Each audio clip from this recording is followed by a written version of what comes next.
Elon Musk here for the future. It's Robert Phoenix and the Friday FARcast.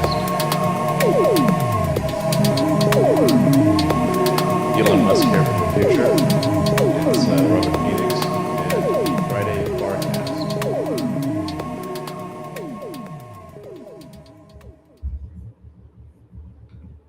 And this is Robert Phoenix in the present. And you are here, hopefully, now, listening, watching, participating in the Friday FARcast. That's right. Every Friday here, we tackle a subject, either with myself or somebody else who tackles the subject with us. Most recently, of course, Mr. Russ Winter, who everybody loves, like they love him like an angry polar bear. You gotta love an angry polar bear. Polar bears they're kind of cute, right? I mean, they're big and white, but they can get angry.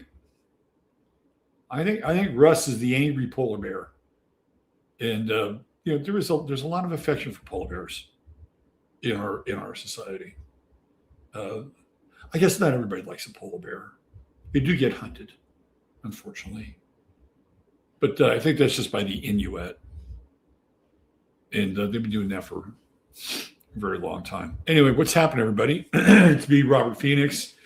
And we're going to let the room kind of gather a little bit before I jump into the subject of today's show.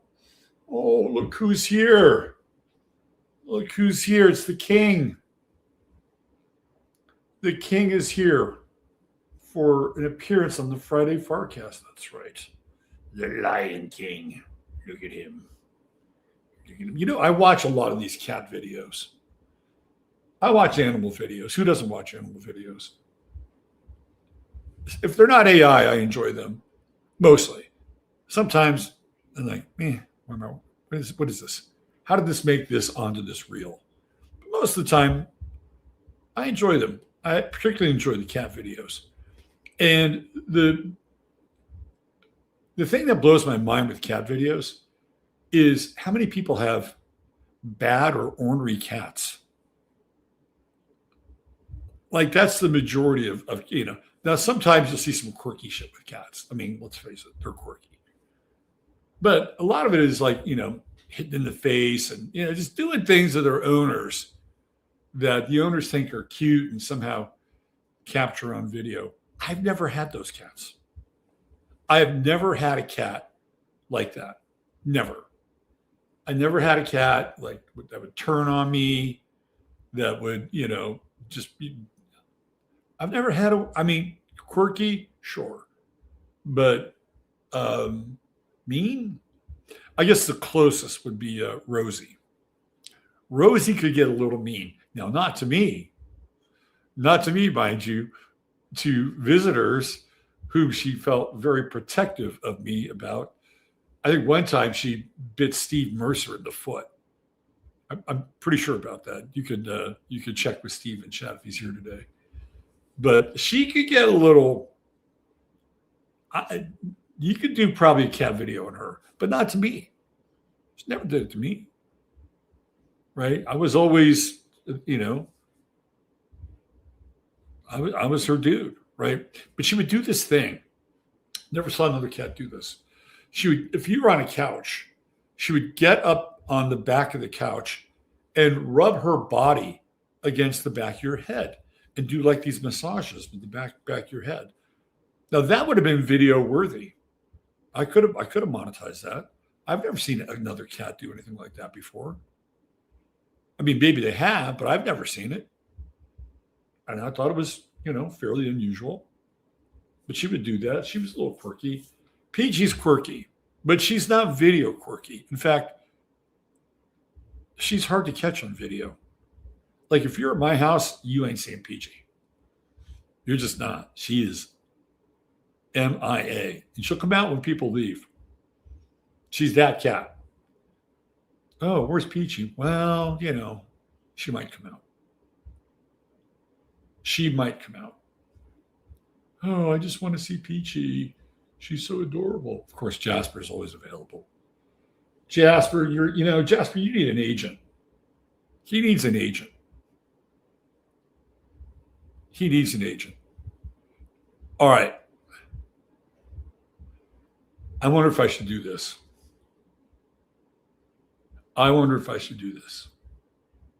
Should I do this?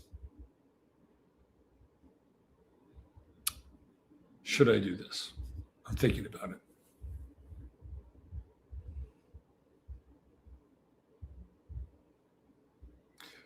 I'm going to wait. I'm going to wait a couple days. I'm going to wait a couple days to see if I get a response from an email that I sent. There is a guest that I want to get on this, well, hopefully in the Sunday night show. And I may deploy you guys to send an email to the person who could hook me up with this guest and tell that person why I would be such a great host for this particular guest. I may have you do that. Not yet. I don't want to jump the shark. I want to see how this plays out. But maybe by next week, I could deploy the Chaptarian army to do a very nice, respectful email blast to a particular person, so I can get this person on as my show, as a guest on my show. And I've never done anything like that before. But sometimes, the old squeaky wheel. Oh, hey, I don't need to hear you. Okay, we're almost out of Leo, aren't we? In like a lion, out like a lamb. It's hot enough to feel still very lionish out there. We are still dealing with record amounts of heat. And apparently the Super El Nino hasn't even kicked in yet. Imagine that. Imagine all the fun we'll have when Super El Nino kicks in. Oh boy. Can't wait. Today's show, as we slowly gather together, today's show is a blending of two areas that I think are of great interest. They're of great interest to me, obviously, or else I wouldn't be doing the show. And I think that in general, that they would be of great interest from two particular sectors. One sector being the astrological community, of which I have, I would say, a moderate reach. The other being the more socio-political, economic theory crowd, in which I probably have less of a reach. But that said, when you put the two together, I think it's a really potent combination, because what it does is it allows us to see particular astrological cycles that are currently at work in our current milieu, in our time, in the era that we're occupying right now. We can get a real-time heat check on what's happening globally and socially through astrology, particularly the outer planets, and particularly in this case, Pluto and Aquarius, which we're going to discuss today. The other topic of interest for me that blends into this is the concept and practice of private equity. And by the end of today's show, what you will begin to think about in terms of lifestyle, economics, power, and even governance will change. You will begin to look at our world in a very different light, and in a light that may not necessarily be as positive as you might like. However, that said, there is always there's always a silver lining in just about anything. And even this topic that we're going to dive into today has a bit of a silver lining, which hopefully I'll be able to get to and at least give you a thread for that silver lining. Okay, so today's show is going to be an exploration between the relationship of private equity and Pluto and Aquarius. And I don't know, have other people gone here? Have other astrologers gone here? Maybe.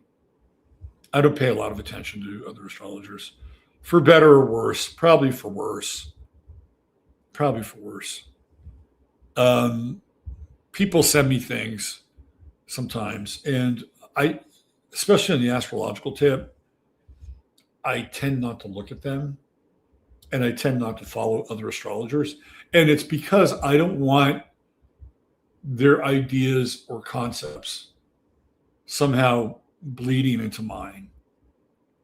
And I can appreciate them and respect their work, but as humans, and especially being a projector, like I'm very open to like influence, and so I want to keep that influence at a manageable level, so that when I know that I'm doing something, that at the very least I think that I connected the dots. And that's not to say that there aren't other people that are connecting the dots in the same way on this topic.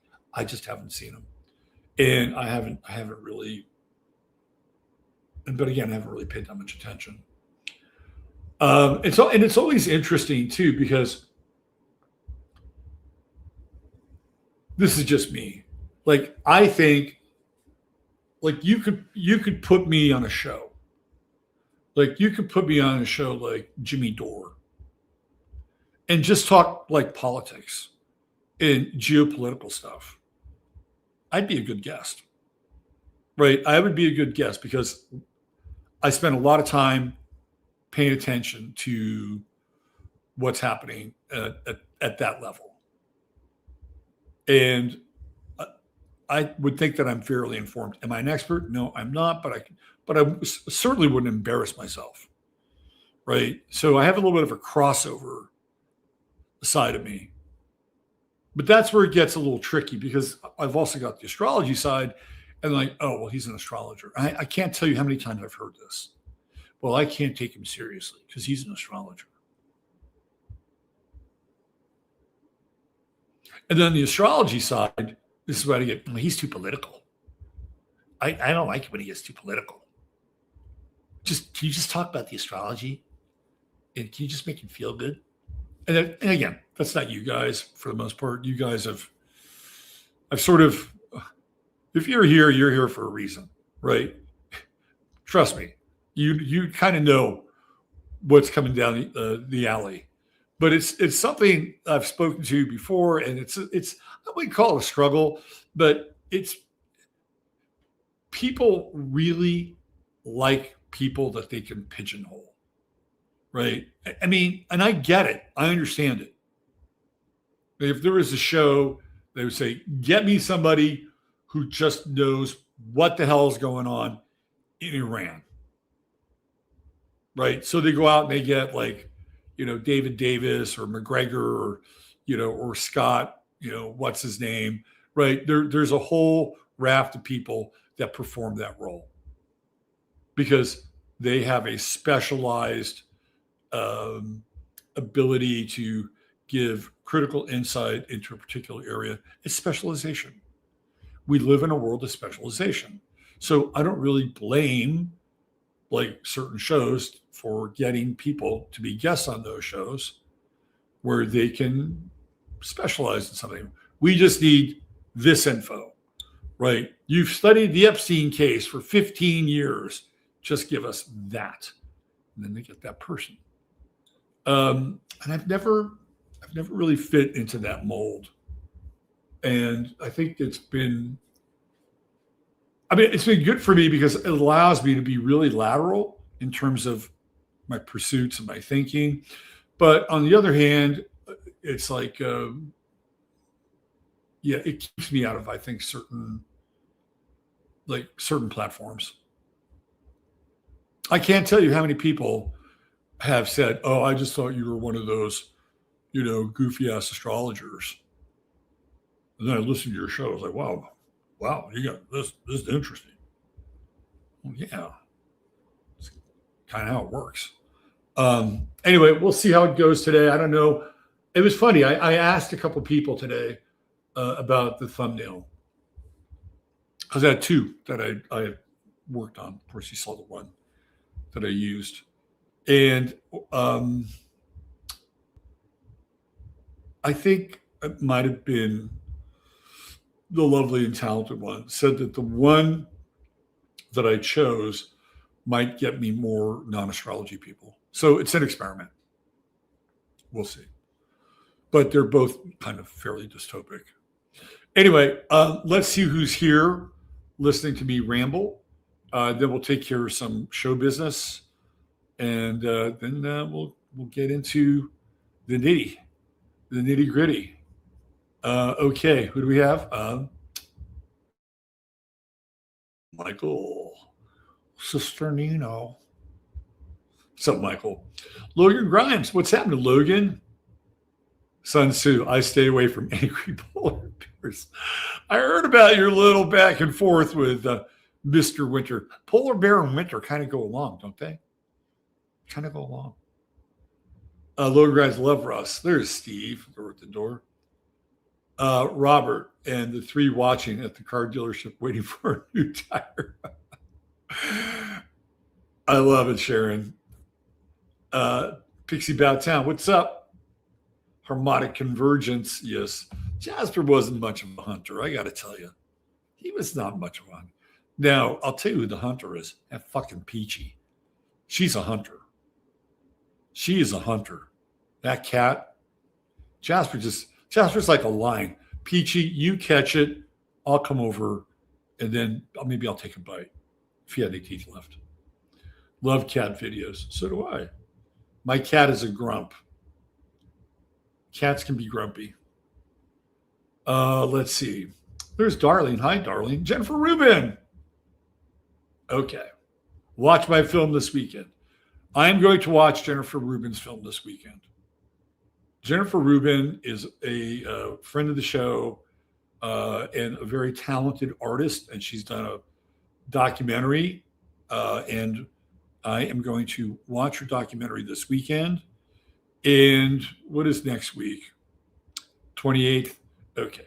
So next week on Friday, we are going to dedicate Friday's show for me sort of doing a breakdown of Jennifer Rubin's documentary.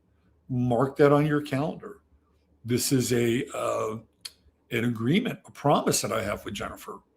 So next Friday will be my. I'm really grateful that Jennifer has entrusted me with sort of interpreting and giving my analysis of her documentary. And I get to use any clip that I want. There's no copyright strike because, well, I know Jennifer. So that's going to happen next Friday. Book it. We're going to be spending time with Jennifer's and might I say, it is a very interesting documentary that has to do with love and time. Two subjects that we have a pretty powerful attachment to. So Jennifer, this weekend and next Friday is going to be the show. You have my word on that. Let's see. I feel like a lot of people piss off their cats to make a good clip. I think you're right. I think you're right. I think they kind of MK Ultra these cats so they can rile them up and get it. I would never do that. I have too much respect for my cats. I have too much respect for them. I don't pimp them out. Maybe a little bit, but it's just a face. I'm not trying to get him to do anything. Let's see. Feminine Poet. I love your cat. I have an orange and white too named Jojo. I love the tabbies. The orange tabbies are the best. They're the most insufferable when it comes to food, though. He's fucking insufferable. He's just insufferable. He will sit on a chair at the dining room table and kind of peek over the table and just look. Like he's just looking. Like, can I get something here? He does it all the time. All the time. Hell, Rosie was out of control. See, there you go. Rosie she didn't like groups, man. Unlike Peachy, would just split. Rosie would try to chase people out. She would try to get the fuck out of here, man. This is my home. And Rosie bit Natasha, I believe, but you left, and I went outside, and Rosie let me. Oh, so there we go. That's the story. So Steve was staying with me, and Rosie bit Natasha, and I left, and he went outside, and she would let him back in the house. She was a trip, man. I could have made a video on her, and I would not even had to tease her. She was just she was that. Hi everyone. I've been having pretty bad anxiety. Could it be the astrology? I think we live in very anxious times. I think of anxiety as an egregore. Free-floating anxiety is an egregore. I think that's the case. How many people do you think are feeling anxiety right now about life, about where they are, what's happening? What happens with all that energy? Right? Anxiety plus emotion creates a form. It creates a thought form. And those thought forms are all probably vibrating right around the same hertz. So they all kind of find each other, right? They all kind of find each other, and they energetically join forces, and it is free floating. And people who are normally sensitive are open. They're open to free floating egregores of anxiety. That's my theory. There's plenty to be anxious about. Let's see. Robert is a great host for any guest for sure. Okay, we'll do it. We can email them ! So give me a couple days. Let me just see if my outreach works. If it doesn't work, we'll make this happen because I think it'd be a really great interview. Let's see who else we have. Lisa White. What's up, Lisa? Good to see you. Ms. Norris Musings is here. I find the astro community one of the more collaborative. Oh. You mean like how they all tore down Stephen Forrest? That kind of collaborative? I got a buddy, man.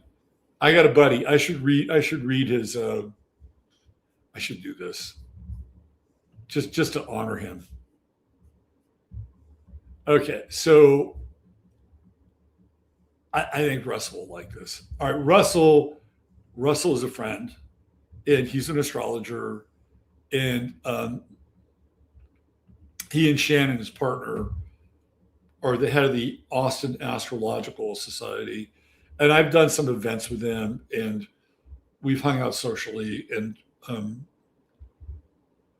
they're really cool people. And Russell's brilliant. He's really, really brilliant. And he wrote this on Facebook. Let me read this to you. Probably got to get that black screen. Hold on. I got to read this. This is in response to Stephen Forrest getting canceled. It's because Stephen is white. And that is the most racist thing about this career-ending controversy. All these people see as old white patriarchy. And to them, that must die. Die being capital D-I-E. A modern banishment and public execution. They are programmed to do this. Mob mind. Stephen Forrest must suffer the consequences of his words and his generation for being born white. They're repeating, he must suffer the consequences in well-timed unison. This is a zombie hive mind. This is legion. And they are proud of it. Watch them salivating behind their words, their hypocritical virtues. Watch the beast in their hungry, hungry souls, ready to feed on command. No stopping the mind virus mob. Feast, mob, feast. Show us those teeth. We've been warned of your coming. You've poisoned some of the best of us, but you won't take the rest of us. You insist on compassion and empathy, but you don't even know what they truly are or when to see through the universal eye and reciprocate it.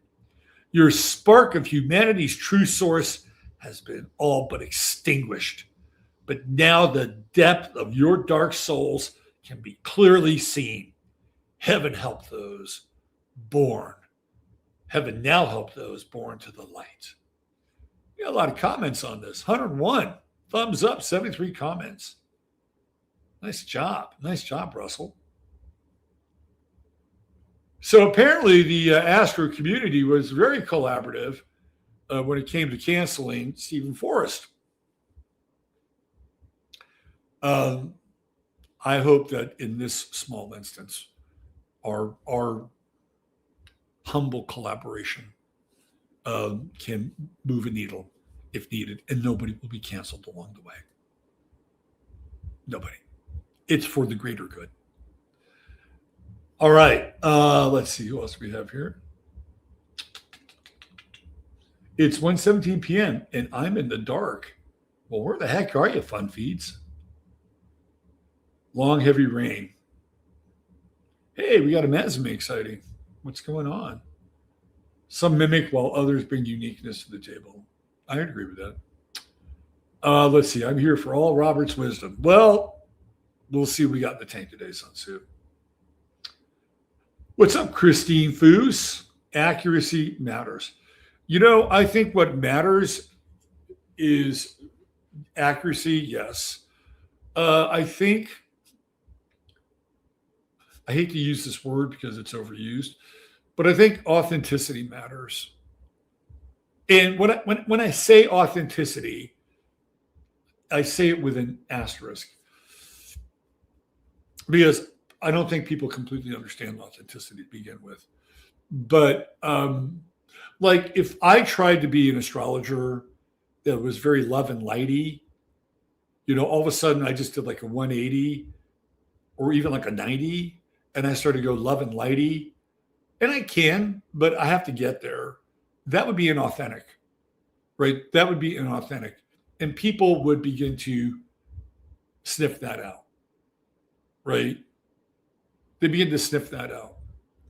And that's where I think anybody, not just astrologers, but anybody, that's where they get into trouble, is when they begin to become somebody or something that they used to be, but now they're not, right? That, to me, that's where the authentic part comes in. I think that's very important. The thing that goes along with authenticity is consistency. You cannot be authentic without being consistent.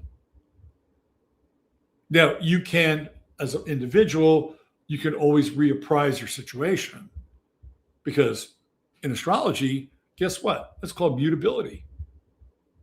And mutability is an important factor in human affairs, right? We can change our minds. We can edit. We can reevaluate. We don't always have to have a fixed position on everything.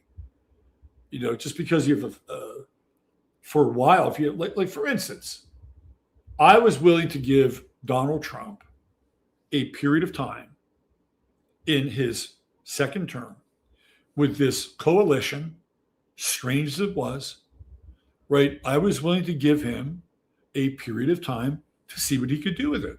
It's like, okay, here you go, man. Here you go. You don't have a bunch of people that other people told you to get.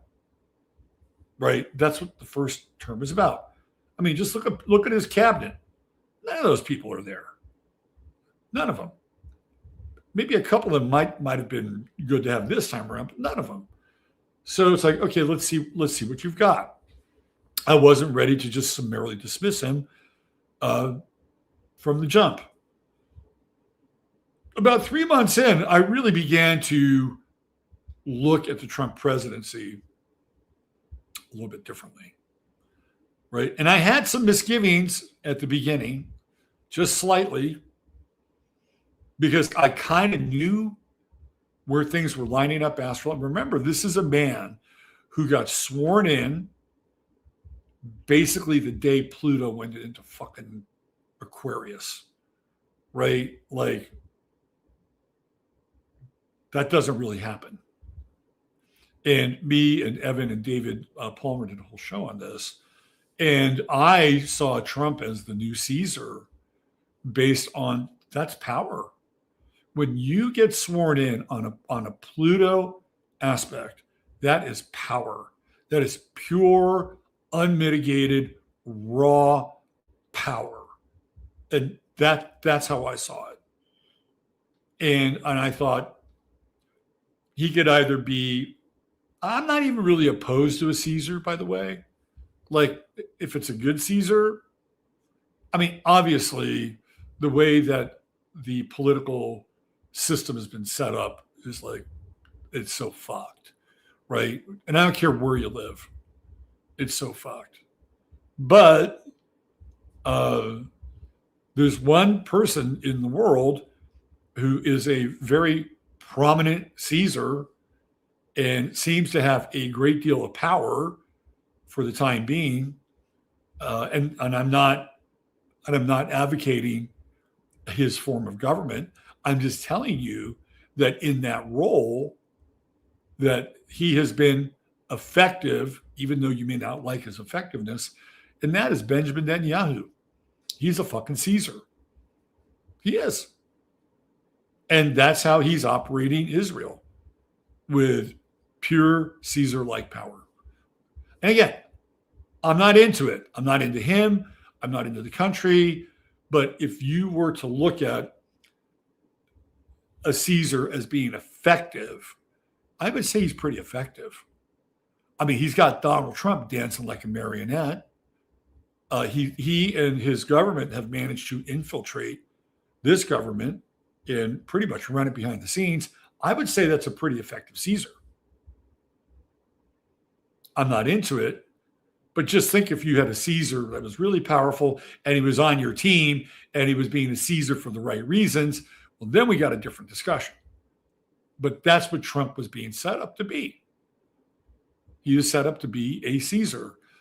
And that's all coming from Curtis Yarvin and all of Curtis Yarvin's acolytes, Peter Thiel. That's who they wanted. They wanted a guy in the White House who could make unilateral decisions that could impact certain people in ways that were profitable for those people. And that's exactly what Trump has done. So yes, he has become a Caesar. He's just not the Caesar that is serving the people, right? He's the Caesar that's ruling over data centers, amongst other things. So again, right, like, as I began to see how this was unfolding, it's like, okay, I'm shifting on the Trump train. And for me, the real kicker was Epstein. Like, it was already like drinking sour milk, like the expiration date was over. And then the Epstein thing happens, and it's like, I just can't. Can't go there, can't abide by it. So is it authentic or inauthentic of me to change my position because I was in a wait and see mode? No, I think it's pretty consistent. I also think people, besides authenticity and consistency, accuracy is important, obviously. And if we're having a real honest discussion about astrology, I think having some form of neutrality is also critical. And we all have biases. We all have biases. We can't separate ourselves from our biases. But at the same time, if we're really working with astrology, then we have to approach it from a neutral or agnostic position. And again, for me, the best astrologers are the ones that are able to do that. They're able to divorce themselves from their political leanings or their personal beliefs or any kind of projections. So anyway, let's see. I do cast a wide net. Well, okay. So this is, yeah, I've kind of run into this too, Steve. In my experience, most, if not all, show hosts are like that. They want to figure out first something important and don't want anyone else to be able to take credit. I think there's some truth to that. Let's see. Renee, thanks for being here.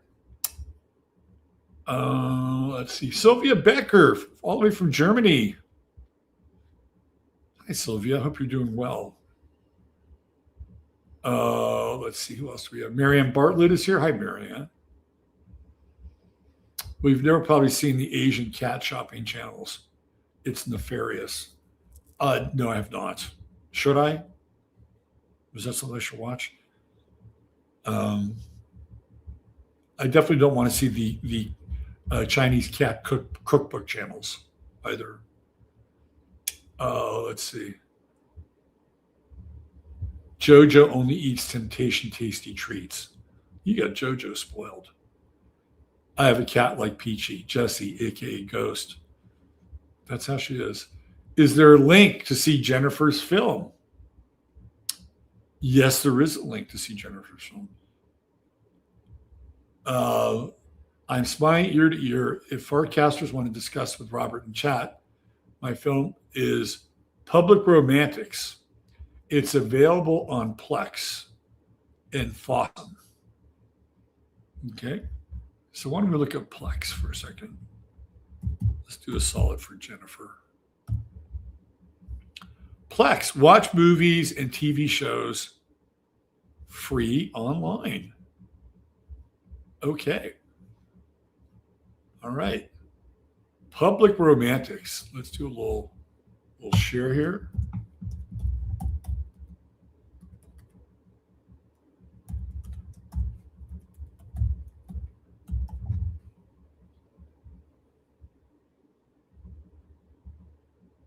Let's see. Here it is, right here. Right here. This is the link.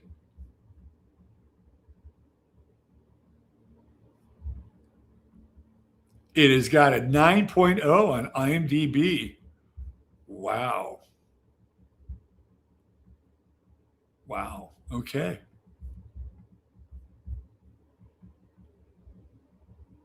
All right. Here's the link right here. If you want to watch the film, it's on Plex. So that when we talk about it next week, you guys will know just what I'm going to be talking about. There you go. I don't know those platforms. Well, now you do. I'm going to Marilyn Manson, Rob Zombie concert. Whoa.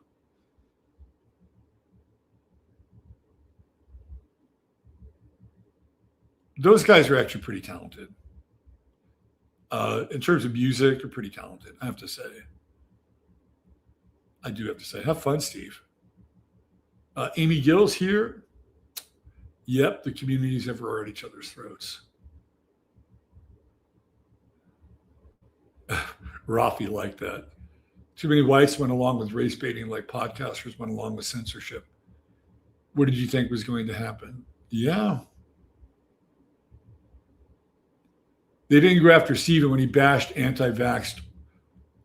Well, you see, that's a really interesting point, Lisa, that you bring up. Because Stephen was vehemently anti-vax. It was like, dude. I mean, he was pro-vax. Stephen was pro-vax. He was really pro-vax. I have to say, look, that was my bias. I was anti-vax. I'm not gonna hem and haw. Well, we should think about it, and you should talk with your doctor. No. Mm-mm. I smelled that thing out a mile fucking away. Dave Sullivan's here. What's up, Dave? Steve Force and I both have nodes in Scorpio in the 12th and 6th. I get him. I think Stephen's important. I think he's an important figure in American astrology. And, his political shit, is not going to, it's not going to take away from that. I can separate the two out, believe it or not. But on the other hand, there is this, like Venn diagram where one's beliefs bleed into one's work, and sometimes the part in the center isn't always all that warm and fuzzy. Let's see. Didn't know he bashed us. Anti-vax. Yeah, he was hard. He was hard on the anti-vax community. Janine's here. Trump's draining the swamp. We'll get into that. Salty Mama Soul Tribe, what's up? You're exactly right about that, Robert. Netanyahu does look like a Caesar, and he is a Caesar. He's a total Caesar. You also have coach and read choice you make, wait and see mode, even if people don't agree. Sometimes I'm in. Sometimes I'm like, well, we better pump the brakes here a little bit. Let's see. Trailer park person. Hey, hi, trailer park person. Or you could have just let Fausti and little Billy G experiment you in real time. 2 choices. Yeah, the choice. There was no choice. For me, there was no choice. The choice was, I do not abide. I do not abide. All right, let's get on with the astrological side of things. Just to let you know, there is where you can find Jennifer's movie, and you can watch it for free over there on Plex. And I'll be talking about it next week. We'll have a nice little show on that next week. I went to LinkedIn and see any easy access and wants me to join Apple. I don't join anything. I don't know what to tell you. Maybe you can make an arrangement with Jennifer and she can send you a private screening. All right, let's talk about the subject matter at hand. And we are just getting started with Pluto and Aquarius. Like, this thing is just really kicking off, right? Like, it really came into full force literally the day that Donald Trump got sworn in. That was it. It's like, hello, here's Pluto and Aquarius. And this is the guy that is going to usher in this, really intense astrological cycle. So in order to understand Pluto and Aquarius, we need to go back in time a little bit. And I've talked about this before, so some of you are kind of aware of the sequence of events, right? So in 2008, something really intense happened to this country and this world. And that was the collapse of the housing market, the housing crisis, credit, credit swaps, right? All these bad, negatively amortized loans that were going to go belly up because of the conditions that were made during the time that these loans were very accessible to people. And of course, if you want a entertaining version of this, watch the movie The Big Short. It's great. It's great. What happened during the housing crisis is something that we've never recovered from. We've never recovered from the hit that it took on this economy and the global economy in general, right? And one of the cases that I've talked about is the country Greece. Now, Greece doesn't have a lot of income capacity outside of, olive oil, tourism, and anchovies or whatever, right? Like that's Greece. So their potential for earning is limited. But just like an individual has a portfolio, right? Countries have portfolios in ways that they bring in income, theoretically. So whoever was in charge, I forget the guy who was in charge of Greece at the time, thought it was a really, really good idea. Some investment banker from New York sold him on holding all of these basically cancerous notes on loans that would never, ever, ever be paid off and would ultimately be deemed insoluble, right? So Greece went all in on this, thinking that, hey, everybody's doing it, and all these people in America are doing it. Solomon Brothers, which got done in by it, they're doing it. Well, why don't we do it? So they did it. And guess what? Huge. Burned a hole as big as Chernobyl right through the Greek economy. So they got to get bailed out, right? And who bails out Greece? Germany. And it sets this domino effect, right, in Europe in terms of the economy. Well, that domino effect just didn't happen in Europe. It also happened here. So we basically go belly up. This country was, you think it's underwater now? It was way underwater when the housing crisis hit. And people were furious, right? Furious. If you go back to those days, Obama had Timothy Geithner, but he wasn't there yet. It was the other guy who was the head of the Fed. What was his name? And then you had this guy Olson, this Olson character. And the weird thing about this Olson character is that apparently he'd been dead. Like there were people who swore he was dead. And then all of a sudden, he pops up. And winds up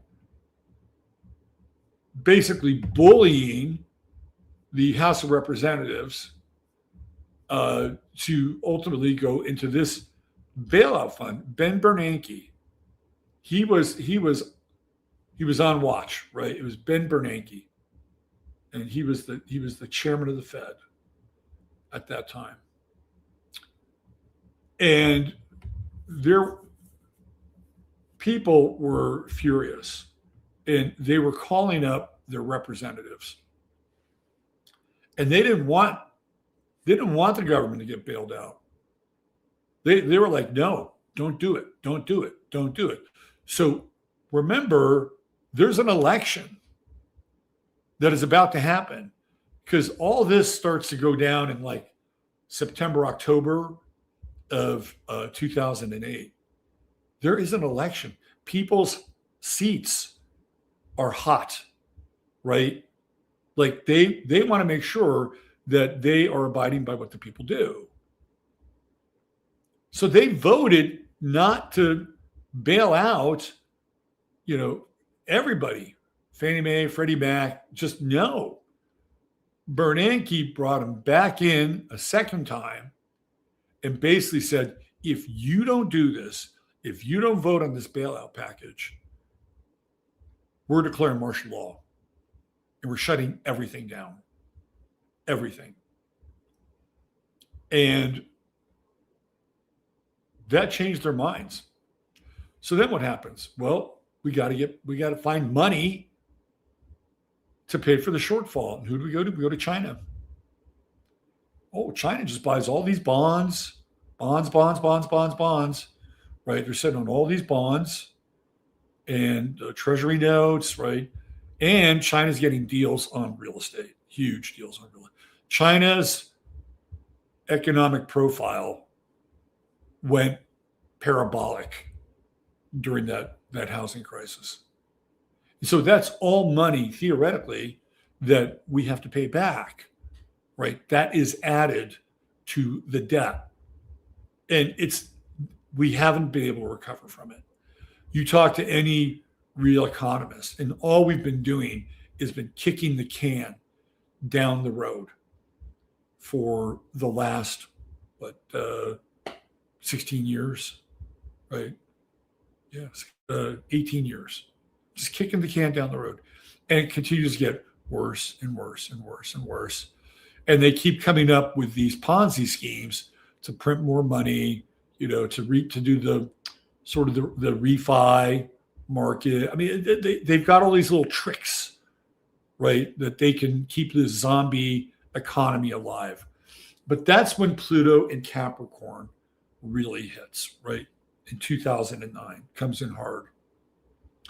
And what we begin to see over the course of the next roughly 16 years, long time for Pluto, right? What we begin to see is the sort of the peak of governance, right? And we see this fusion between capital and corporate, right? Government, capital, corporate. It begins to happen in 2009. And this is when the country bails out GM and for a brief period of time owns GM. We've talked about this before. GM actually pays back their loan, right? They bail out, I believe it was AIG, the insurance company. There's some banks along the way, Freddie Mac, Fannie Mae, bailouts, right? So the government is now positioning itself to be more than just the government. And this is really the sort of the beginning of the story that we're about to tell, which is Pluto and Aquarius, which is a very, very different kind of animal and beast. But they're playing with this formation of governments and corporations. And it is what I call the corporatocracy. And I actually, too bad it's not on my website anymore, but I did like a 14-part series on Pluto and Capricorn. And it was pretty in depth, like projecting way out, like what this is going to do to us. And what did I call it? The melting economy. So during that time, we've got the financial thing going on in the background, which continues to sort of be massaged and recreated, and more money's printed, right? Like that's going on in the background. On a governance level, we're starting to see a major shift in how the country is governed, right? Because Pluto is about transformation and death. Capricorn represents hierarchies. It represents the government. It represents big business. It represents CEOs, right? It is high level Saturnian. This is how the fucking world is run, right? So we're seeing a transformation of that take place. And the first person who is front and center in that transformation is Barack Obama. He is the poster child of Pluto and Capricorn because he's going to be a different kind of president, right? He's going to represent a different kind of government, the transformation of what had gone on previous to Barack Obama. And people were there for it. Like they were there for it. They had 8 years of George Bush and they were tired. They were tired of this, the neocons getting us into all these fucking wars and George Bush having like very dubious distinction of being the president during the housing crisis and also the president during the dot-com crisis and also the president during 9/11. Not a great presidency at all, right? And we didn't even really have social media then. If we had had social media when Bush was president, the heat would have been excoriating, but we didn't. But people knew enough, right? Like, we're tired of this. We're tired of these, old white guys who seem really out of touch, and we want something new, right? There is your Pluto, right? There's your Pluto. We're going to elect this guy. And so Obama comes onto the scene, and he's, unlike the other presidents, we're going to lead from behind. That's a very loaded statement coming out of Obama's mouth, by the way. But we're going to lead from behind is exactly the statement that would typify Pluto and Capricorn. We're not going to be the leader of the free world anymore. No, we're not. We're going to let others, sort of take the lead for a while. And we'll be back here we'll be back in the final wagon back here, just making sure that the engines don't sneak up from behind us. Like that was the ideology. And that was a major shift. Major shift. And then it's not just that, but everything that goes along with the Obama presidency, 2 terms, it completely changes governance. Completely changes governance. Number one, Obama repeals an act that keeps the CIA from running domestic programs. Holy shit. Now all of a sudden, we got the CIA, basically, kickstarting MK Ultra again. Like that happened under Obama. And Obama continues to go deeper into the deep state, right? He's redoing the Patriot Act. He changes the internet. He gives the internet over to what?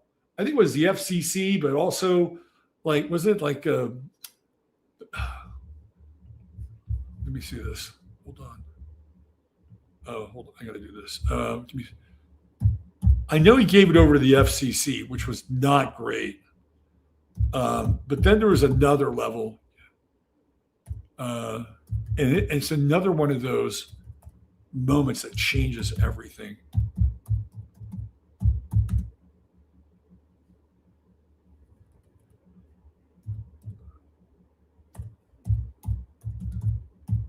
Okay. Okay. So Obama gave the internet over to ICANN, ICANN, which was the Department of Commerce. And it had to do with the assigned numbers, authority functions, prior control. The U.S. government previously oversaw the administration functions that coordinates the assignment of domain names. Criticism. Critics like Senator Ted Cruz argued that the transition was equivalent to giving away the internet, imposed risks to free speech and national security by reducing direct U.S. oversight. So that was a major piece in how things got changed. Whole article on Forbes here about Obama with ICANN. And some people think it's just about the integrity of IP addresses. The critics say that the transfer is a bad idea. Currently, the U.S. government vets and approves every domain name and IP address on the internet. When a server is replicated nightly, is done following U.S. government oversight and authority to post the new IP addresses. Now think about it if the U.S. was engaged in cyber war, a situation surely to occur. Under this new arrangement, the U.S. may not know if all the IP addresses or domain names are legitimate or if they have been manipulated or compromised in some fashion. Moreover, the government's and the private sector's ability to get new sites accessible on the internet would be dependent upon the actions of a nonprofit organization, which is increasingly, and this is the word, multinational. It is also possible that ICANN may fall under the influence of a powerful corporation or corporations or nation states who do not have U.S. national security interests at the forefront. So there was a big debate about Obama and what he did with the internet. Basically, it's like, we're going to give it to these people. So he's changing governance, right? The whole idea of diversity, equity, inclusion is also part of the Obama. It's part of the Obama plan, right? Obama is fundamentally transforming government right before our eyes. The other thing that the Obama administration did was he was basically strong-arming banks to make it easier for quote unquote minority families and businesses to get loans, right? And some of those backfired. And one of the things that backfired on Obama as regards that was Washington Mutual, which, abided by the policy. And all of a sudden they got a bunch of loans that went belly up, right? So again, one individual begins to transform the nature of government through Pluto in Capricorn. So by the time he's done, right? By the time he's done, and I've said this before, people are waiting for something new. They're ready. Hence we have Donald Trump. Okay. And I'm going to skip all the way to where we are with Pluto in Aquarius, because this is now the sort of the ruling factor of the Trump administration in governance in general. When Pluto moved out of Capricorn, after all the iterations, after basically government dying by 1,000 paper cuts or 1,000,000 paper cuts, the bloody corpse is still here, but it is animated by something very, very different. Right? It is animated by Pluto in Aquarius. And Pluto in Aquarius isn't really about government, right? It is about groups. It is about groups that wield power. Now, some of those groups may be technological in nature, which we would think with Aquarius, right? And we've seen some of these groups take place, right? We've seen the rise of data centers under Pluto and Aquarius. And even though the data centers are basically being manufactured and deployed by different people, whether it's Jeff Bezos or Mark Zuckerberg or Sam Altman or Larry Ellison or Elon Musk, they're all part of a group. They all comprise a group. Right? They're individuals that comprise a group, which is very Aquarian, which we'll get back to. Okay. The biggest mover and shaker right now in terms of politics and economics is private equity. Now, private equity has been around for a while. For a long time, we used to call them hedge funds, right? This is what private equity is pretty much known as, a hedge fund. And so a hedge fund, basic definition, is usually run by one person or a group of people that has one person at the head of the hedge fund. And they take in private equity. They take in private money.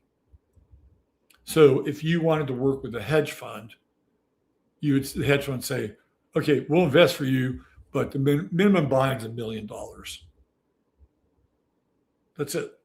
And then they take that money and they invest in certain properties, right? certain things. But it's not just investing in properties. Hedge funds have had some very interesting practices. I'll give you an example. So let's say you're a hedge fund and you have had a bet on a futures market. And let's say that the futures market is orange juice. And you're betting that the price of orange juice will go up by 10 cents in 60 days. You're betting on that. And if it gets up to 9 cents, you don't get any money. 10 cents and above, you get money, right? You're betting on it to rise. So hedge funds, when they have a lot of money, what do? They'll go in and they'll buy a shit ton of oranges. They'll find out where the oranges are coming from to supply the orange juice makers. So by basically cornering the market or dominating the market, the price of oranges goes up. And the people who now produce the orange juice have to account for that price rise. So they will increase the price of the orange juice. Therefore, the hedge fund has artificially inflated the market. And they've done so because they have a war chest. And let's say it takes them, $5 million to buy enough oranges to affect the market. But because of their bet and what they've put into the bet, they could make $25,000, $25 million, right? So you've spent $5 million to make 15 million or 20 million. That's why I'm not an economist, right? That is a profit. And hedge funds kind of operate like gangs. They're gangs. That's what they are. And I've been around some hedge fund people. They're let's put it this way. They're focused, right? They're focused. They have one thing in mind, and that is profitability. Okay, so then we have the evolution of the hedge fund. And hedge funds are kind of connected to venture capitalism, right?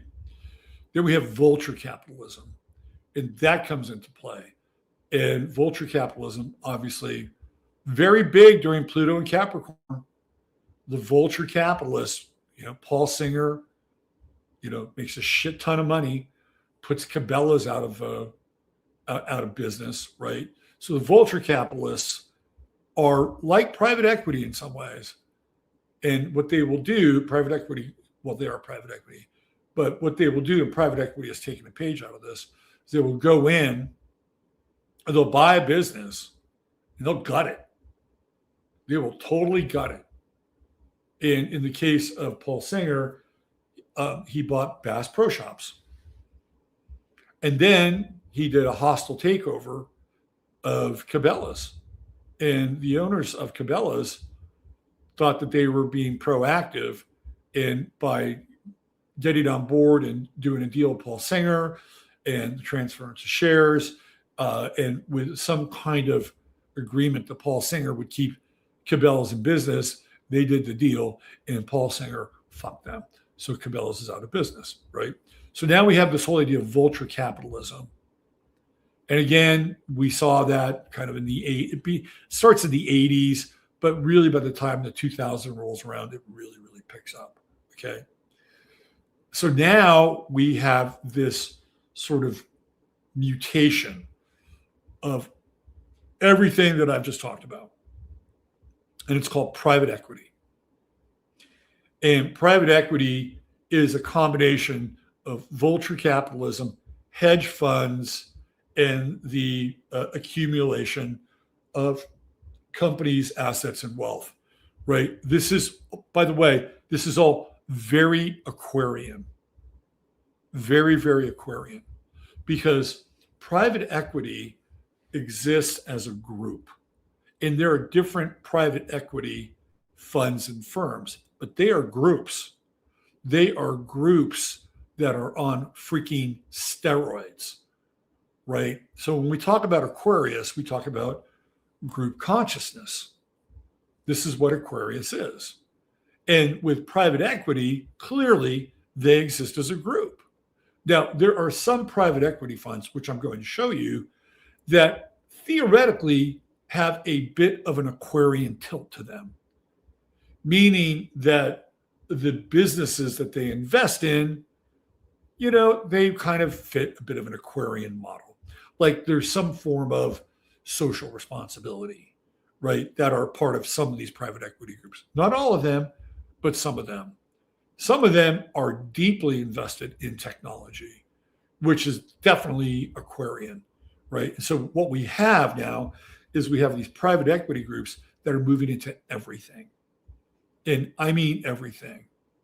They're like, if you were to use an analogy, the analogy would be like the private equity is like the Anunnaki. The Anunnaki, like the giants, right? These giants that come down to Earth and, sort of wreak havoc and start to genetically modify humans. Private equity is like the Anunnaki. They're giants. They are these sort of kind of artificial, colossal life forms that are populated by people and by assets and equity. And by the way, the valuation on the equity,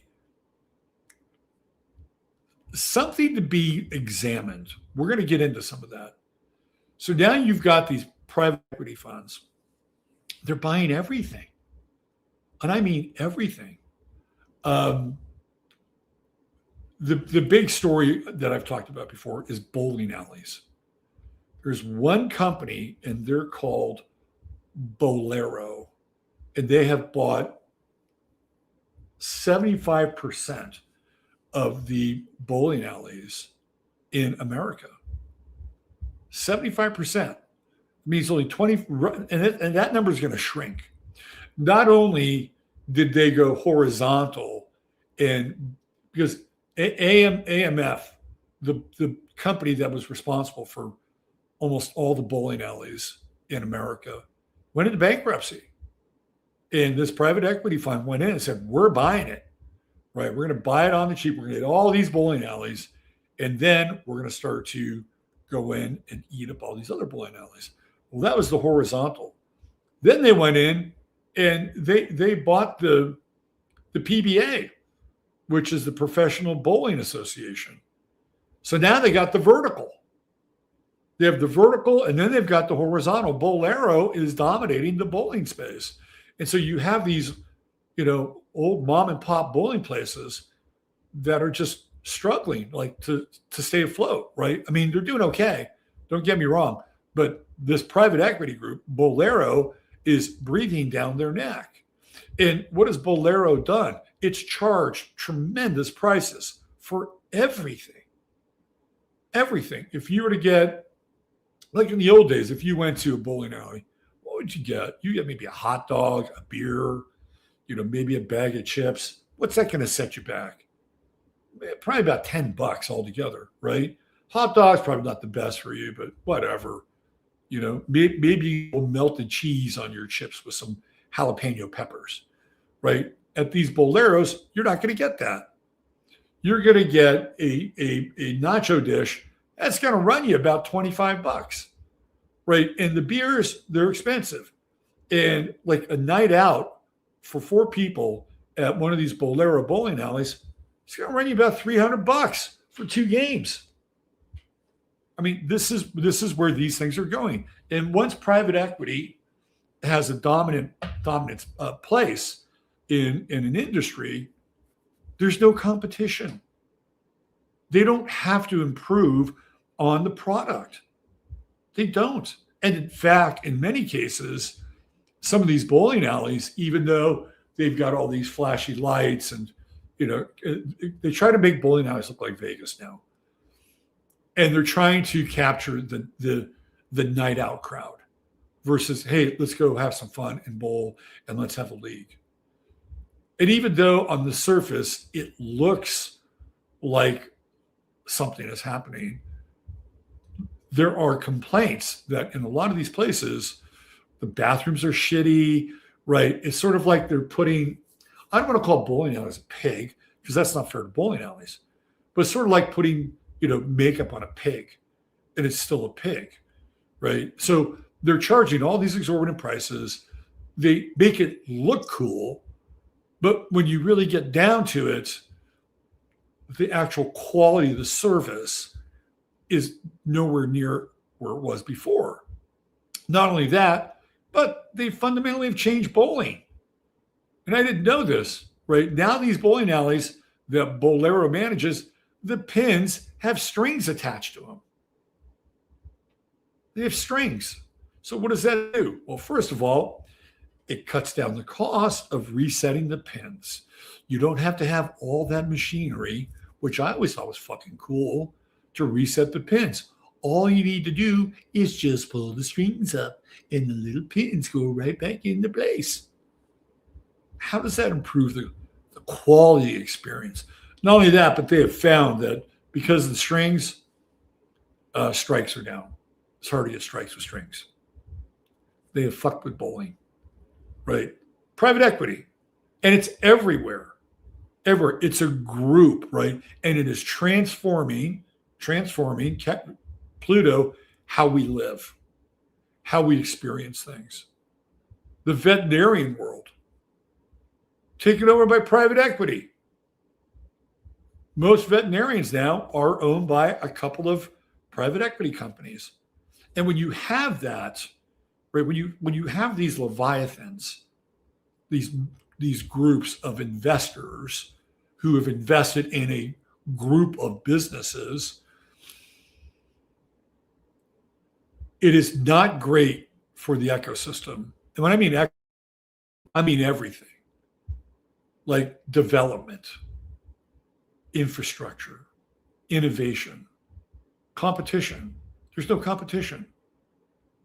There's no competition. Humans need some form of competition. We need some form of competition. If somebody is doing a better astrological show than I am, you're going to go watch them, right? You're going to go watch that person. Like if I'm not doing what I'm supposed to do and do it well, you'll leave. It's just the way it is. Or if somebody's, in town makes a really shitty burger, you're going to go to somebody else who's making a better burger. Well, what happens if everybody in that town, every burger place in that town is owned by the same company and they're all making the same shitty burger? What are you going to do then? Oh, I'll just go home and make my burger. Well, I guess that's an alternative. But this is what private equity is doing. It is taking away competition. And when you have competition, you have the spark of innovation. I am going to do something better than that other person or that other company or that other business, because my business depends on me innovating, creating a better product, and having either a better price point, or at least if I'm creating a product, there's more longevity. So therefore you won't have to buy something 2 years later after the piece of shit that somebody else has created breaks. And when you have private equity, that goes away. It totally goes away. And it's dangerous. It is really, really dangerous. Now, I'm going to give you 2 examples of private equity and private equity transactions that have occurred recently in the world of sports. And again, we have to think about this in terms of groups, right? Groups. We're watching private equity move into sports ownership. You could make a case that the first person to make a splash in terms of private equity in sports would be David Tepper, who is the owner of the uh, Carolina Panthers, the football team. David Tepper was a minority owner in the Pittsburgh Steelers, and he had a hedge fund. He had a private equity fund. Ultimately, that's how David Tepper made his money, and he became extremely rich. And I believe he initially worked for Solomon Brothers, and he had to answer to John Corzine, who eventually became governor of New Jersey. Anyway, David Tepper winds up buying the Carolina Panthers under very unusual conditions. The owner of the Carolina Panthers was a guy by the name of Jerry Richardson. And Jerry had played professional football. And he played for the Baltimore Colts. And Jerry was a businessman. Like, this was back in the day where if you were a pro football player and you had a mind for business, you would get car dealerships, right? You would create businesses. You'd create businesses. And this is what Jerry Richardson did. And through his business creation, accumulation of wealth, his relationship to the state of North Carolina, he purchased the Carolina Panthers as an expansion team. And as an owner, he was a pretty good owner. However, Jerry Richardson also gave us the unfortunate concept of the personal seat license. That's another show. But he did a good job. Right? Panthers went to the Super Bowl. He was their owner. Well, unfortunately, during the Me Too storm, Jerry Richardson got caught up in a little bit of Me Too. How bad? I don't know. Did he have sex with, somebody in the organization, and they turned it into a suit? Maybe. Story as old as man. What they did is they forced Jerry Richardson to sell his team. So he sold the team. And he sold it to David Tepper. So David Tepper, you could make the case as being the first kind of private equity guy to come in and buy a sports team. But it was more like he always wanted to own a sports team. He had a share in the Pittsburgh Steelers. So it wasn't like a private equity group was looking at a sports team as an investment. Last year, the Boston Celtics were sold. And the individual that owned the Boston Celtics was a guy by the name of Wyc Grousbeck. And Wyc Grousbeck sold to a private equity firm. So private equity now owns the Boston Celtics. And they're already operating as a private equity entity, as witnessed by some of the trades they made during the offseason, particularly by giving up Jaylen Brown, who's one of their star players, and trading him almost for peanuts to the Philadelphia 76ers. It was clearly a private equity move. It was based on cost cutting. And you could say that they made a good deal because they got draft picks. But you could also say that the Philadelphia 76ers got a better deal because they got a really good player. But that deal was driven by private equity. Since then, there have been, just in the last few days, 2 private equity firms that have purchased 2 separate sports franchises.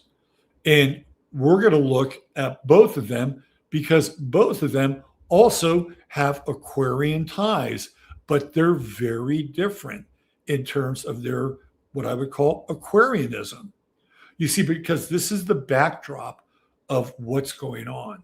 It's not just the fact that private equity is beginning to accumulate everything, right? It's the fact that in some instances, they actually have very Aquarian intent, for better or worse, right? Or at least Aquarian associations. And by the end of this, I'm going to do my very best to make my case and prove a point that the current administration is no longer about politics and about the presidency. The current administration is, in essence, a private equity fund. That's exactly what we're looking at with Trump and Lutnick and everything they're doing. It smacks of private equity. So by the end, hopefully, I can make that case, and you can see how Pluto and Aquarius and private equity is ultimately going to displace government, period, end of story. Now, back in the old days, they would call this privatization. And this was really what libertarians were all keen about. The government isn't supposed to be in the business of business, right? So what the government should do is the government should take these various entities and privatize them so that the businesses that know how to do those things can actually do them better than the government. So this whole idea of privatization has been going on for a long time. But the difference between the government outsourcing something they can't do because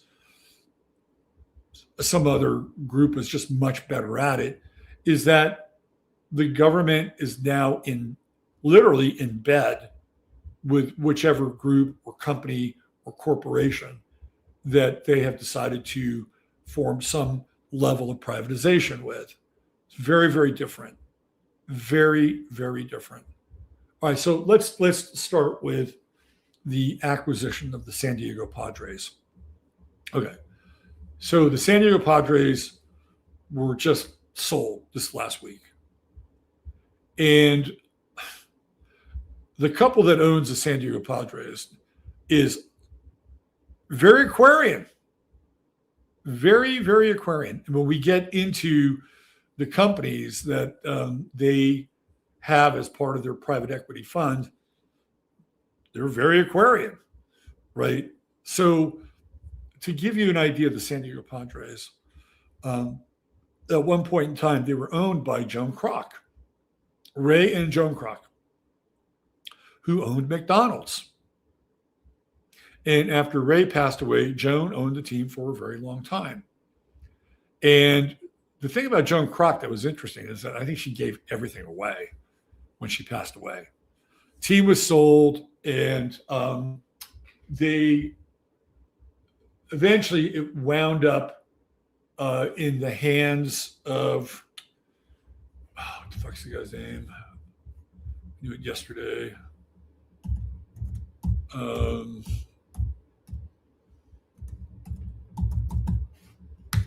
I keep thinking of AJ Preller, who was the owner. Well, AJ Preller is the general manager.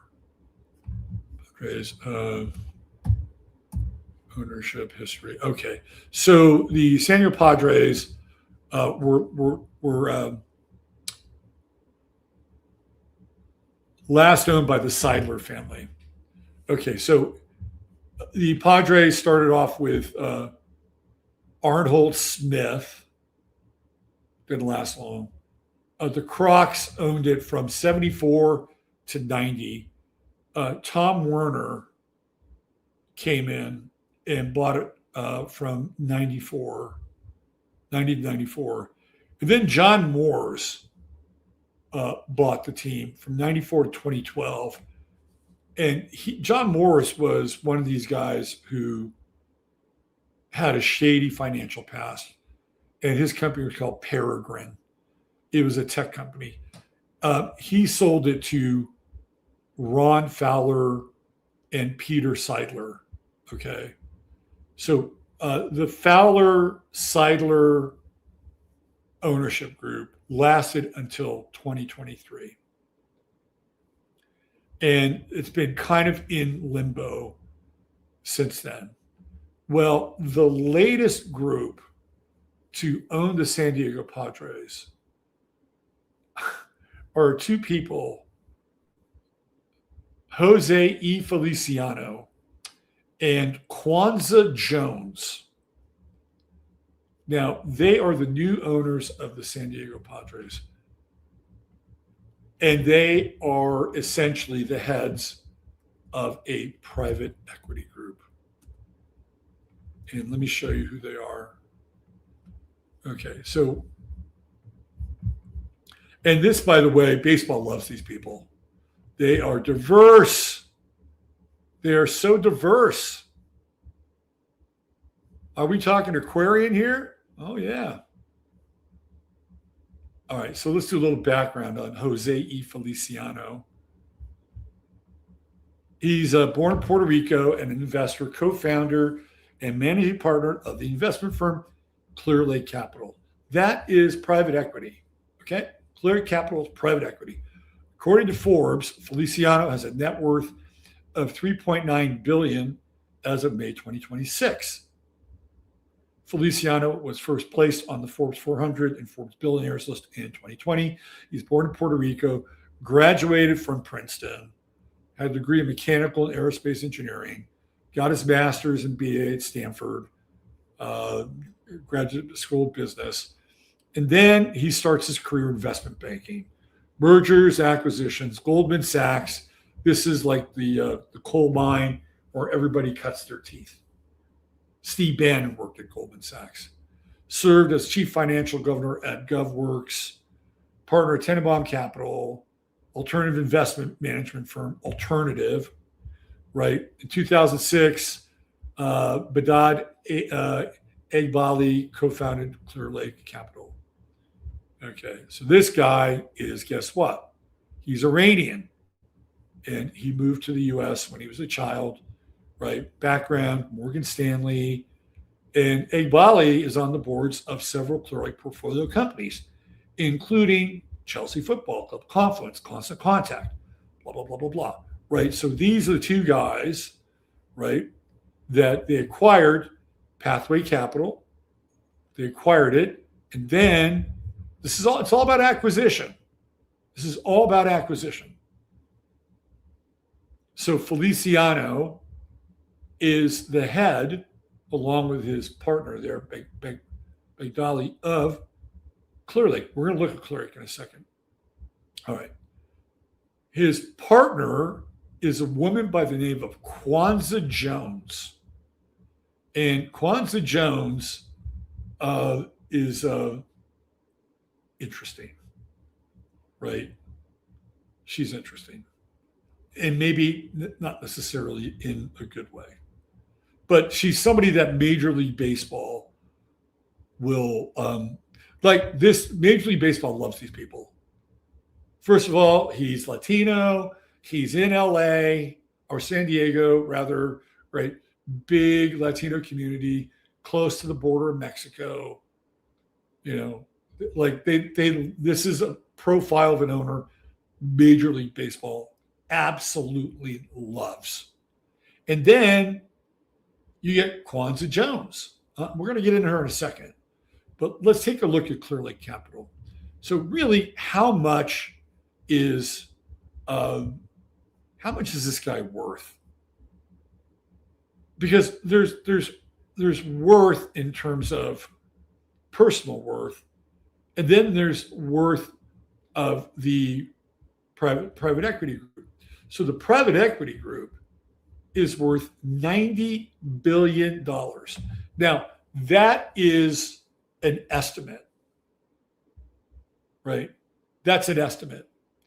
So their strategy was to shift between buyouts and distressed securities, depending on economic conditions. This allowed the firm to take advantage of the 2008 financial crisis.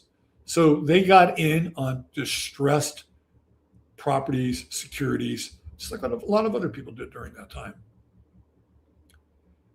They've got affiliates in Dallas, London, Dublin, Luxembourg, Abu Dhabi, New York, Singapore, right? And, the firm is part of an investor consortium company named Blueco. So Blueco is another, right? And there's Mark Walter. And Mark Walter is the guy who just recently sold the LA Lakers. So now you've got these private equity companies, groups that are basically like merged and fused with other groups. All right, so let me show you some of Clear Lake Capital's clients. This is what Clear Lake Capital takes pride in investing in. Okay, so here we go. So this is their motto: creating value through transformation. That's a very, very Plutonian kind of sentiment, isn't it? Clear Lake is a leading global investment firm managing integrated platforms spanning private equity, liquid and private credit, and other related strategies. So we're talking about a new type of horizontal, right? So before, with the hedge fund was comprised of a group of people and a group of investors. And that asset base was the hedge fund. Private equity is that and more. Private equity is the investor base. It is the investments. It's the properties that they own, right? There's an entire basket of valuation and assets that private equity theoretically has at its disposal. And when you have all of those things, and again, it's all based on valuation, you can move the market, like in this case, buying the San Diego Padres. All right, let's look at some of their clients. Let's see what we got here. Global offices, careers, our businesses. Here we go. Private equity. So that's the private equity side. Clear Lake Private Equity. Technology, industrials, consumers. All right, let's look at some of their companies. Here we go. On the consumer side, this is who they represent. Now, look, I want you to pay attention because there is kind of a theme here. So we have Ashley Stewart, Bake Mark, Buy.com, Chef's Cut, Purveyor Premium Hand-Cut Jerky. There's Chelsea. There's their football club. Parm Crisps, which are oven-baked, sensible portions, all natural, low-calorie. Own, which is plant-based protein. From the ground up, market of plant-based, non-GMO chips, pretzels, and crackers. A boutique operated private golf and country clubs nationwide. Talk about private equity. And the wellness pet company, crafting healthy pet food. Okay, so at least they're kind of trying, right? They're kind of trying. Let's get into all their stuff. Okay, we have Bamboo Health, healthcare technology company transforming health outcomes. We have, what else? Blue Fly, online off-price retailer of luxury apparel and accessories. Black Duck, software provider solution. Beyond Thrust, more software solutions. Beta NXT, the future of connected wealth. Calero, software solutions. Compudyne, provider service, public safety and security market. Constant Contact, email marketing. Confluence, empowering knowledge through investment management solutions. Crash Champions, nationwide premier collision repair company. Discovery Education, preparing students today for the challenges of tomorrow. When you have a company like that and you have a private equity firm investing in it, you can basically dictate the content. Like Clear Lake can prepare the students.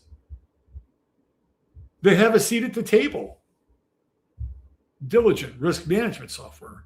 DigiCart, global leader in digital trust. Construction, data solutions for commercial construction. What else do we have here?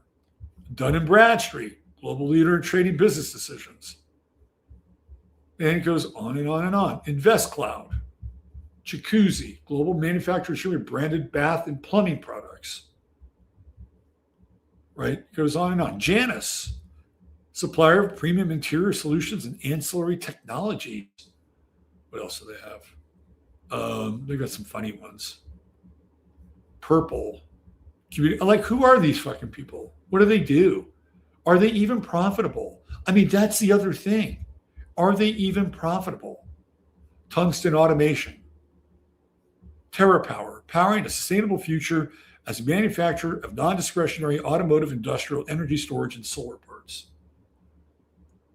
The wellness company, Wheel Pros, designer, market, distributor of automotive aftermarket. I mean, I wouldn't call these like major fucking brands. Like they may be transformational, but I would not call any of these major brands, with maybe the exception of Chelsea. What is Alteryx? Analytics, automation, AI come together. A lot of these are really provider of an extensive fleet of cranes and lifting services. That's kind of interesting. Archer, helping organizations manage risk in the digital era. I mean, a lot of this stuff is basically digital and providing some form of like digital service.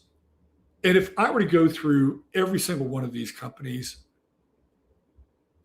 first of all, I'd like to know how many are publicly traded. Probably not many.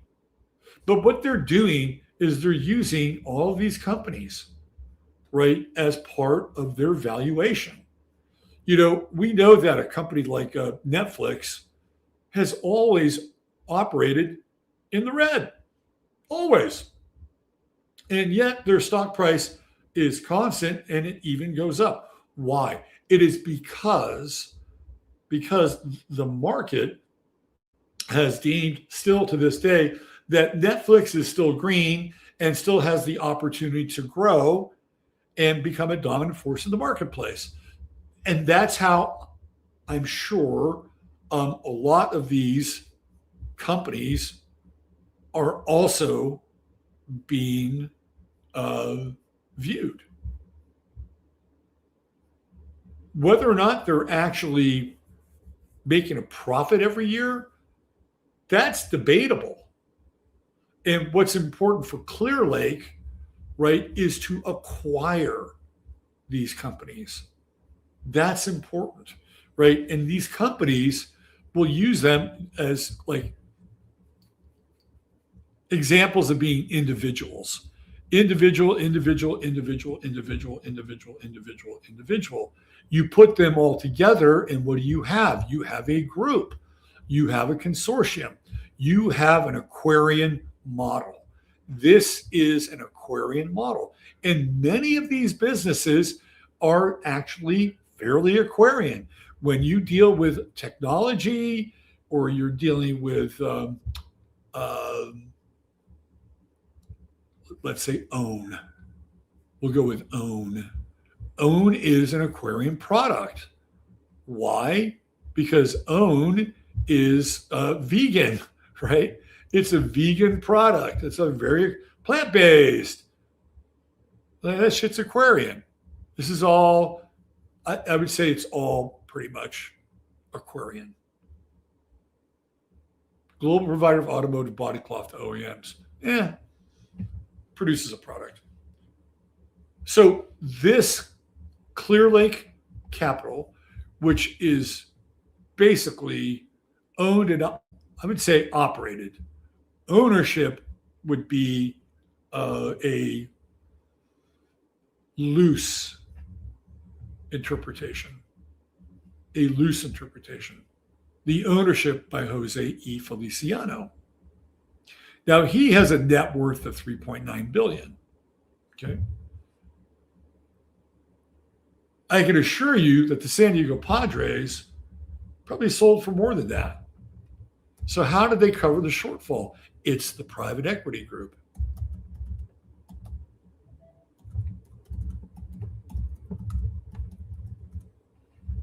All right. So the Padres, that's okay. This is really interesting. This is interesting. The Padres were sold for $3.9 billion. How much theoretically does Jose E. Feliciano have? How much is he worth? He's worth $3.9 billion. So is he taking all of his $3.9 billion and then just throwing it into the Padres? He'll be broke? No. Major League Baseball did a deal with him because he is the head of Clear Lake, which is worth $80 billion. That's who they did the deal with. They didn't do the deal with, he's the guy who signed the paper. His name is on the masthead, but he does not really officially own the San Diego Padres. Clear Lake Capital owns the San Diego Padres. Because for him to buy a team for $3.9 billion, he would need to be worth twice that.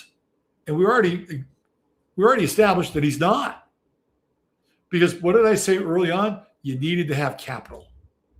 You need to have operating capital. He doesn't have the operating capital. Clear Lake does. So now we have another private equity firm moving in for the ownership of a Major League Baseball franchise.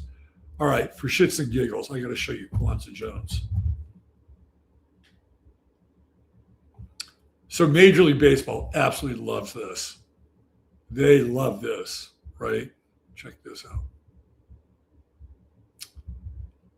They love this. Kwanzaa Jones becomes the first Black woman to own an MLB majority stake after acquiring the San Diego Padres. She's married to the guy who is the figurehead of the venture capital firm. But Major League Baseball loves this. Oh my God, talk about diversity. They got Kwanzaa. And there's so much like hype. Kwanzaa Jones to become MLB's first Black woman majority owner with Padres deal. Looking very impressive here. There she is. Kwanzaa Jones to become first Black woman majority owner of MLB team in the league's 123-year history. And now she's got a crown.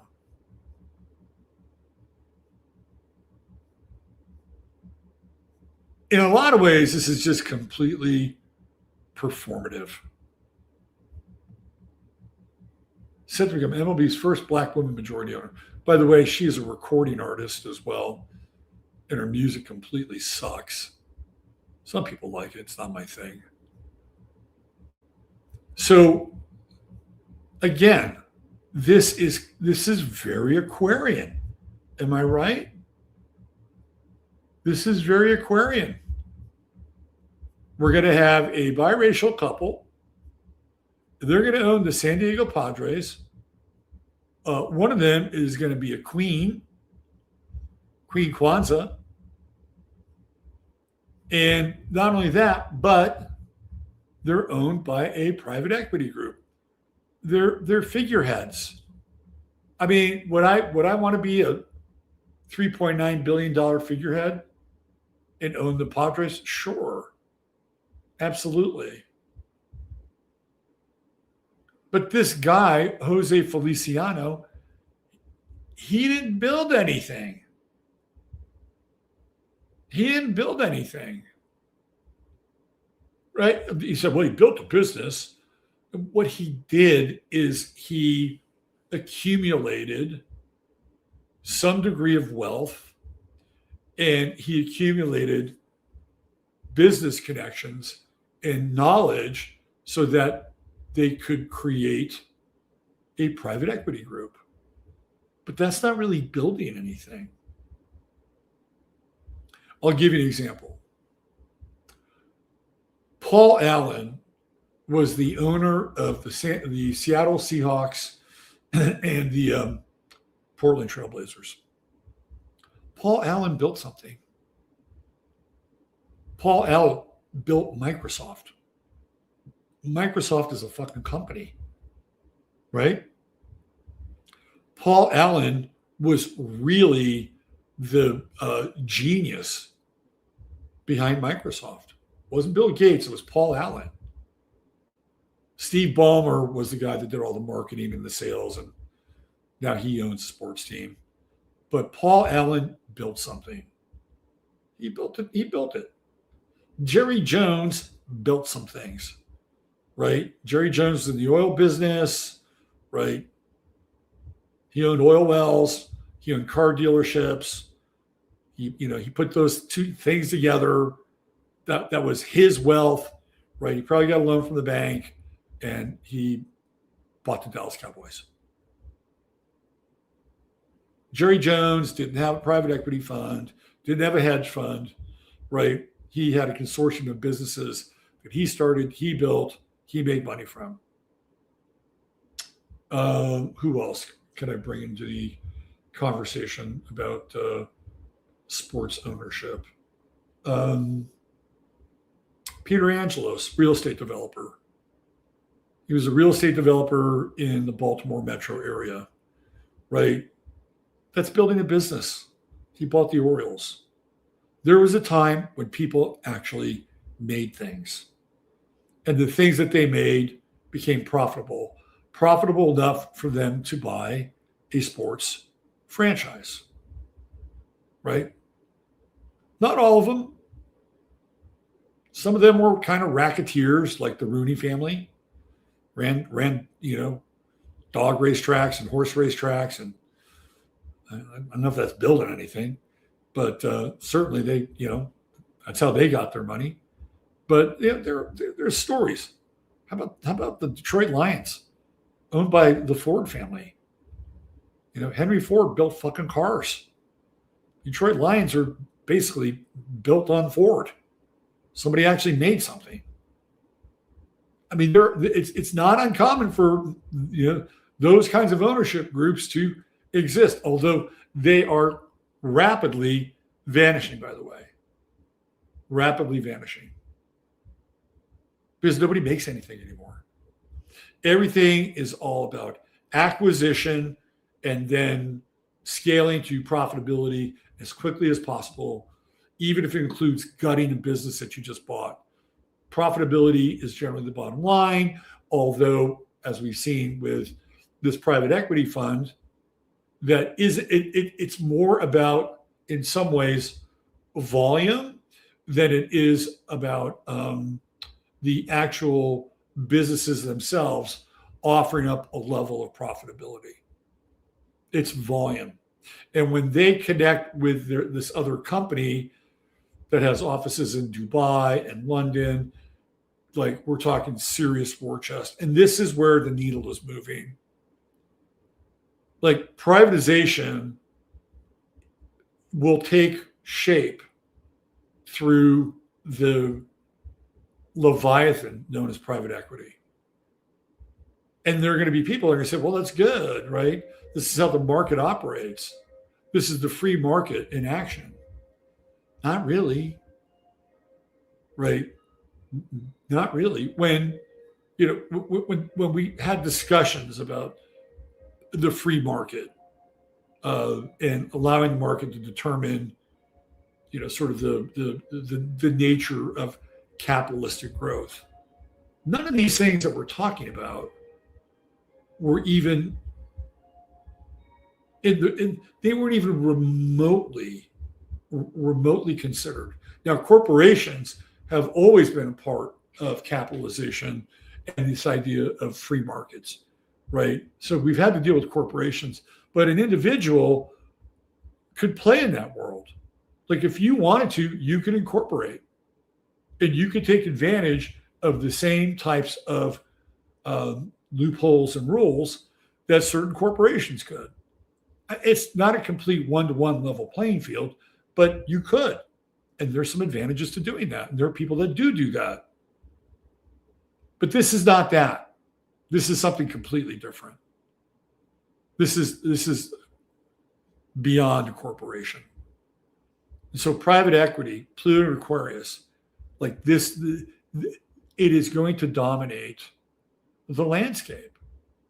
And so what happens is that there becomes fewer and fewer free choices in the marketplace, because your choices are defined for you by the private equity groups that are dominating the space. You'll get a series of choices, whether it's private equity group A, B, or C, and they're going to be roughly the same. And that's not healthy. It's not healthy for an economy. It's not healthy for a people. And it's ultimately not healthy for a reality, right? It is this kind of monoculturing through aggregation. And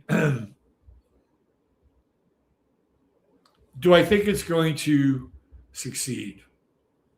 To an extent, yes. But there's always a silver lining, which I'll get to. Let me shift our attention to another recent purchase, which was the Minnesota Timberwolves, which is a NBA franchise, and the Minnesota Lynx, which is a WNBA franchise. And the Timberwolves and the Lynx were just purchased. Just purchased. And this is from 55 minutes ago. This is just hot off the wire, right? So I'm going to show this to you right here.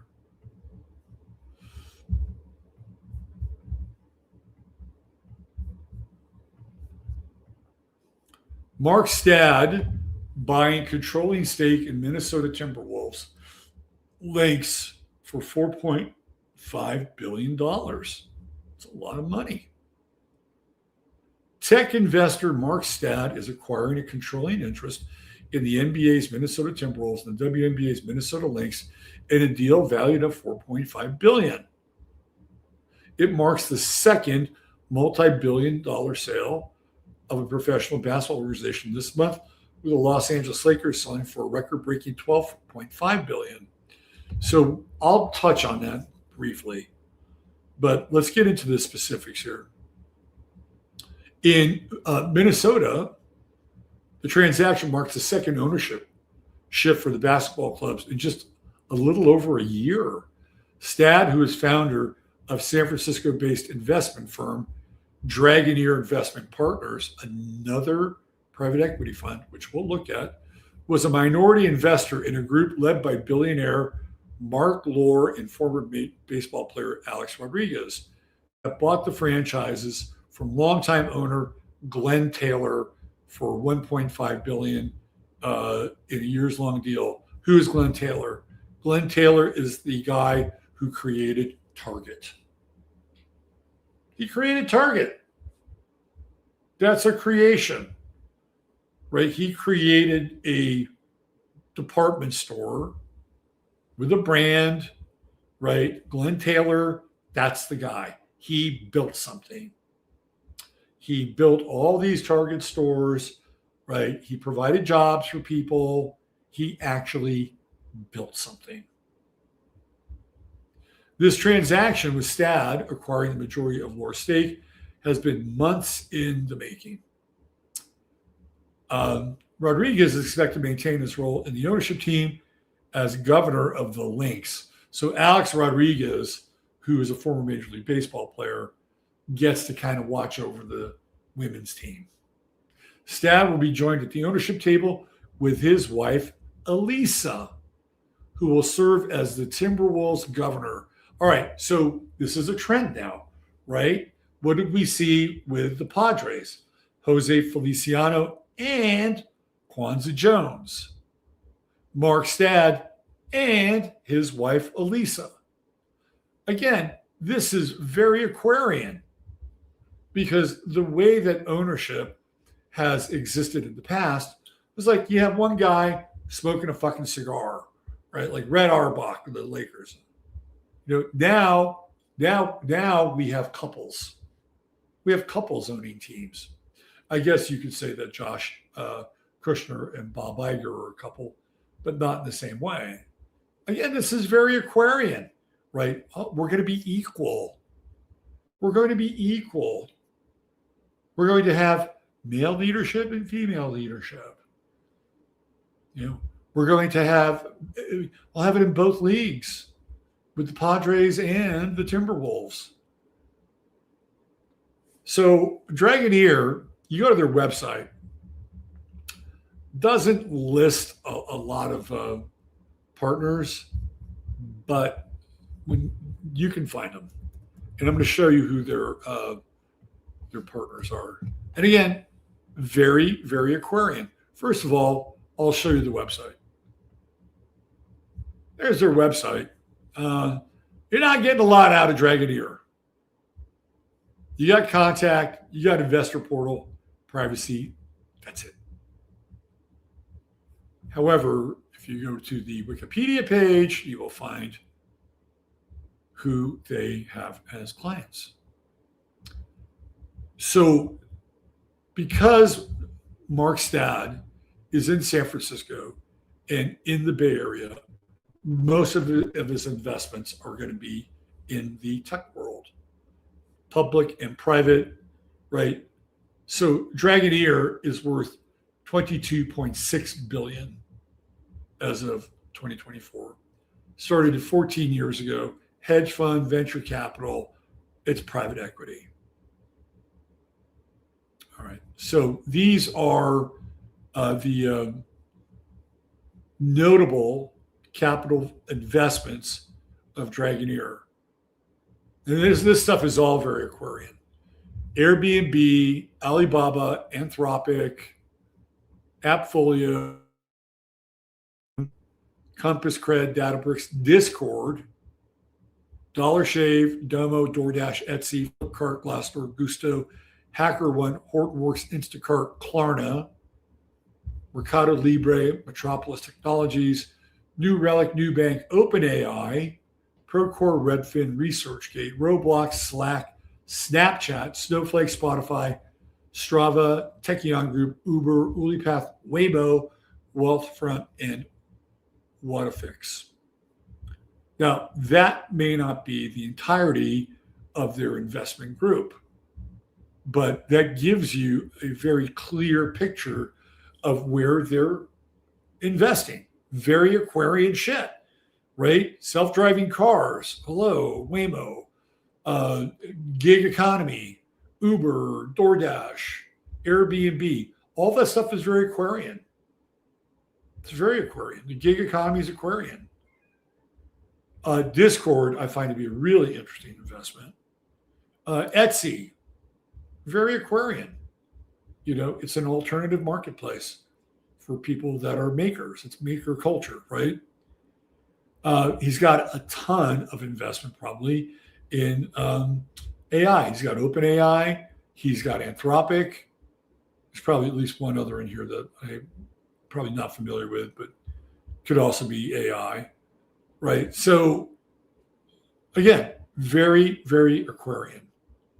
He's got Aquarian investments, technology, right? He's got a private investment group, which again, I've gone out of my way to show you that PE, private equity, is Aquarian by nature because it is involved in a group process, right? It is involved in the acquisition of as many horizontals as possible, with also the infusion of funds from a group of people that actually invests in the company. Now, Dragoneer is a little bit interesting, right? The firm avoids going through the traditional fundraising method, instead tries other methods such as security, stock sales, or using convertible debt notes. So they still have people that invest in them, trust me.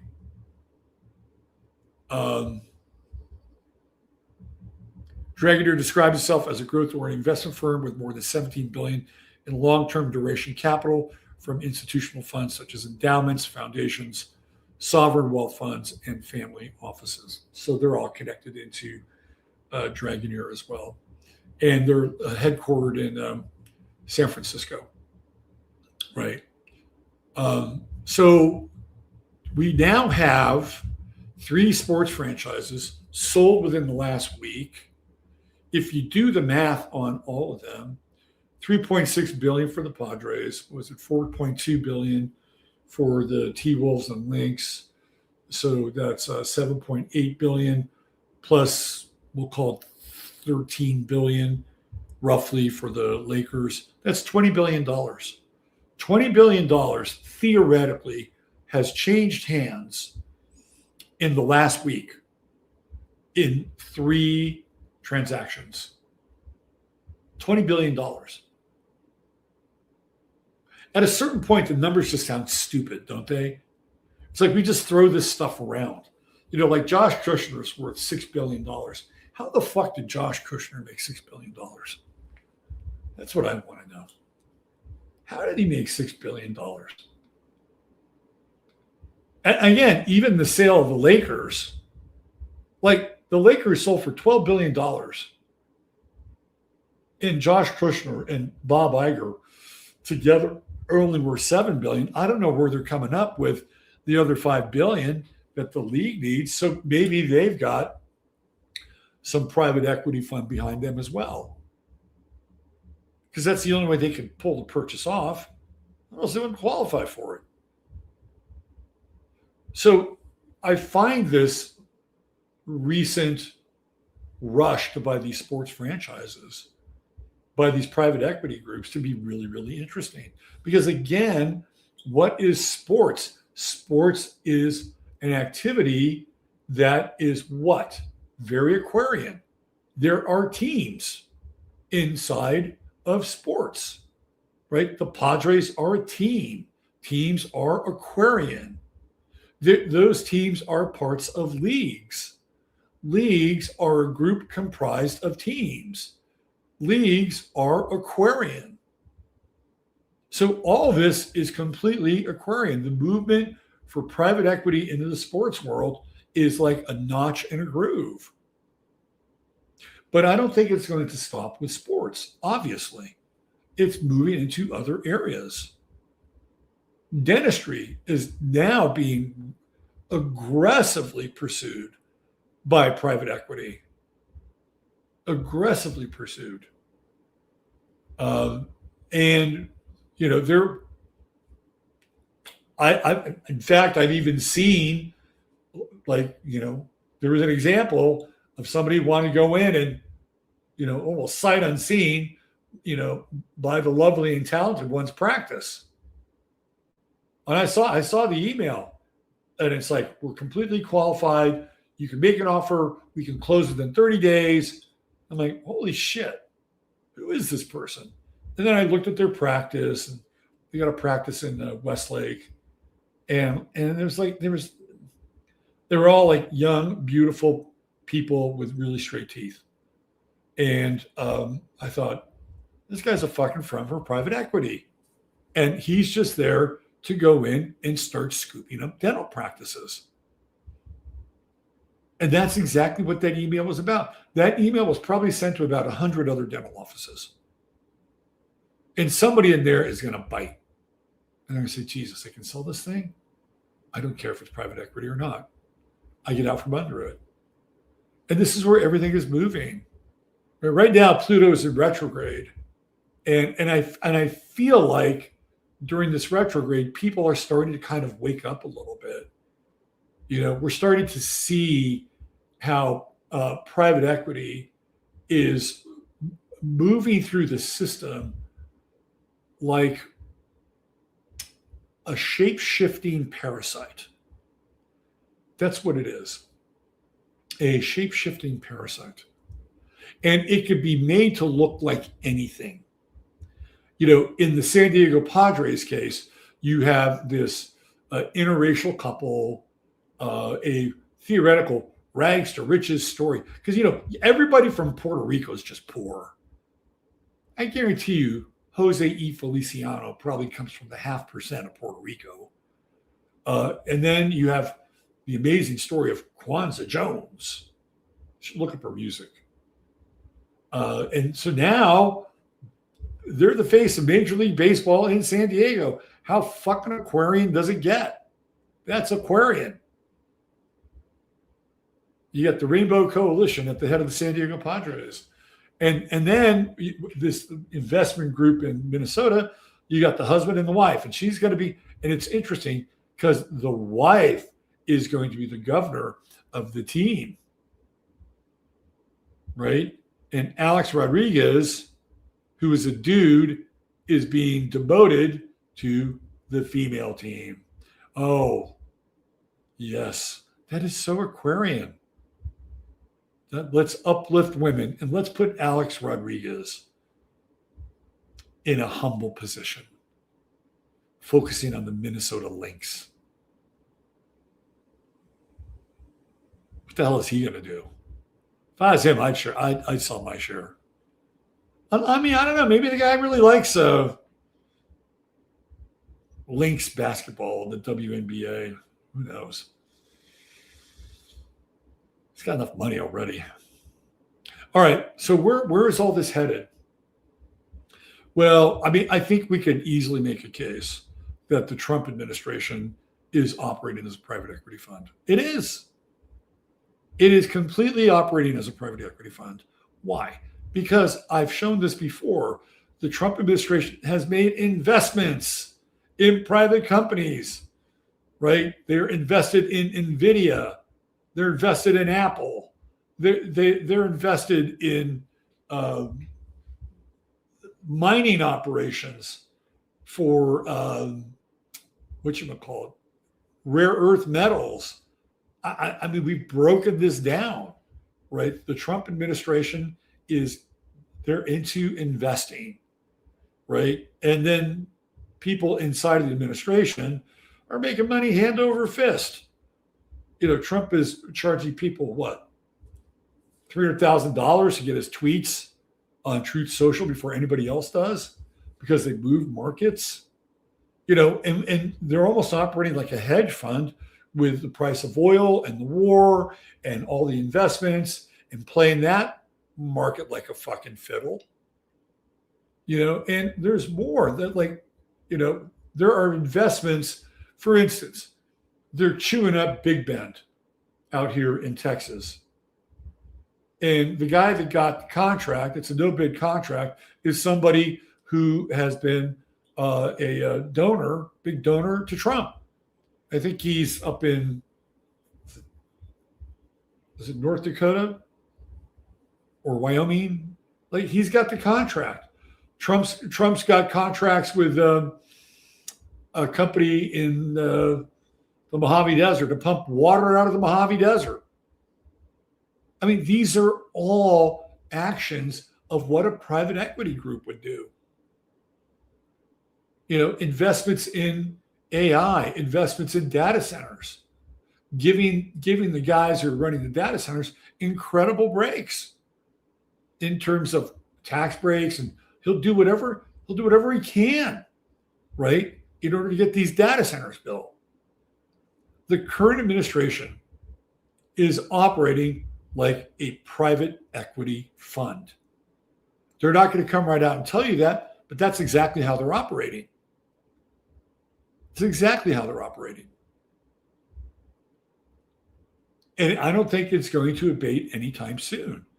And the future of governance is really going to be more about the models that we're seeing. And the challenge, like in this case, like theoretically, you know, Trump sits at the head of the table. And so, you know, the buck stops for Trump, but that doesn't really mean much to him. Like, in his mind, gas is $2.49 a gallon. It's not. Diesel's at, I think, the second highest all time. Oh, it'll have an effect on prices. Guarantee you that. So I don't think he really gives a shit. But he does give a shit about the profits that come in. right? Oh, he's very, very affixed to the profits. Very, very affixed to it. You know, his fallback is, oh, the market is doing great. You know, the health of the government and the health of the country is somehow gauged by the health of the market. Well, when you look at it, the market might be healthy, but the general marketplace may not be healthy. You know, when Jack Welch wrote his book about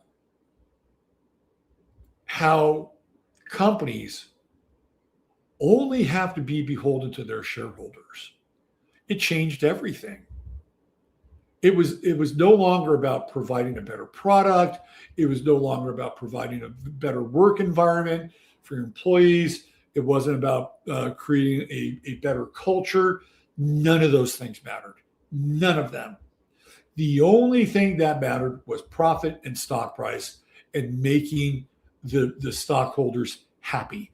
And however you got to that point, that's the only thing that mattered. That's it. That's it. And when you have that mentality, right, you can get to a number, but that number doesn't tell a story. The story is what happens to businesses along the way to get to that number. You know, like going back to Paul Singer, Bass Pro Shops, you know, their stock went up. Investors are happy. Meanwhile, the company town that Cabela's supported for decades wound up becoming a fucking ghost town, wiped out because Cabela's was left out of the equation. It completely, utterly cratered the town that Cabela's was located in, the headquarters of Cabela's, that served as a really critical piece of infrastructure for that town. But the stock price went up. Right? Oh, shareholders are happy. Yeah, but the people that live in and around Cabela's, they're miserable. Absolutely fucking miserable. So the number doesn't always tell the story. And people just get affixed to the number. And when you get affixed to the number, boy, it opens up a whole bunch of sociopathological pathways. A lot. You know, now we're into Gordon Gekko territory where greed is good. And anything that you can do in order to get to profitability, even if it's completely gutting something, that's what you do. Because your shareholders will be happy. And the market is up. It doesn't tell the story, though. And what we're going to see here, this is going to be the interesting part. Because I feel like a lot of these companies that, and we'll take the Clear Lake Capital.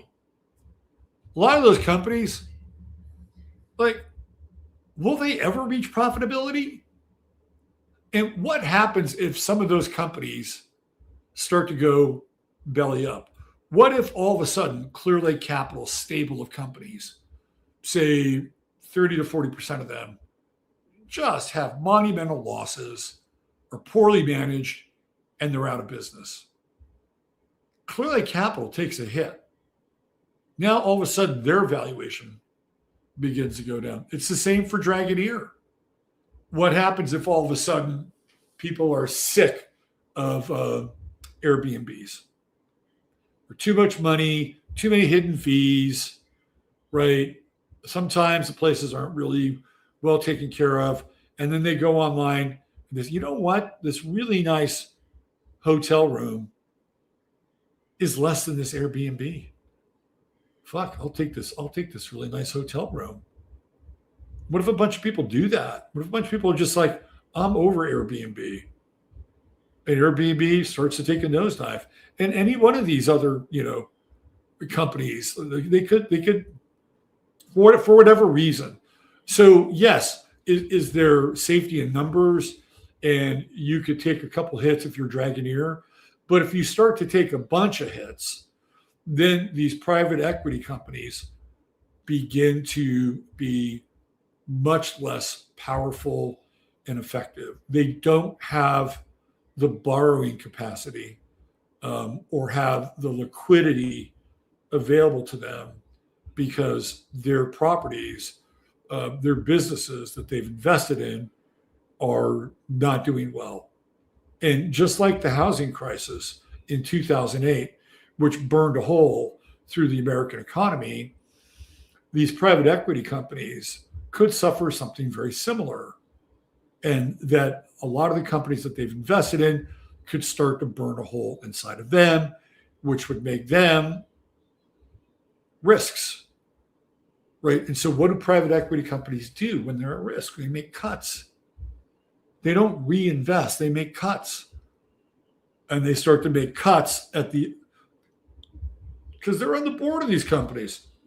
Then they'll say, you got to cut back, you got to cut back, you got to cut. Well, why do we have to cut back? We're doing okay. Well, yeah, we know you're doing okay, but we got a couple of companies over here that are really bleeding, right? And we got to cover for their hemorrhaging. So you're going to have to cut back a little bit because we're going to have to pump more profit out of your business so we can transfer it over here to these hemorrhaging companies. And it starts a domino effect. And so this horizontal acquisition model starts to go like this because a couple of the companies inside of that horizontal acquisition model begin to falter and fail. And then the efficacy of these other companies that are having to undergo cuts, now their performance is at risk. And the next thing you know, these private equity companies, which have been these leviathans, now all of a sudden are staggering around. And they've been propping up the economy. And what happens if they stumble and fall? Well, I'll tell you, you'll start to see them cannibalize each other. That's what will happen. So now you're going to have a verticalization of private equity groups. And at the end, right, at the end of the private equity wars, because they're going to happen, at the end of the private equity wars, you'll have about maybe 3 or 4 standing. That's it. 3 or 4. And they're the ones that will control everything, right? Everything.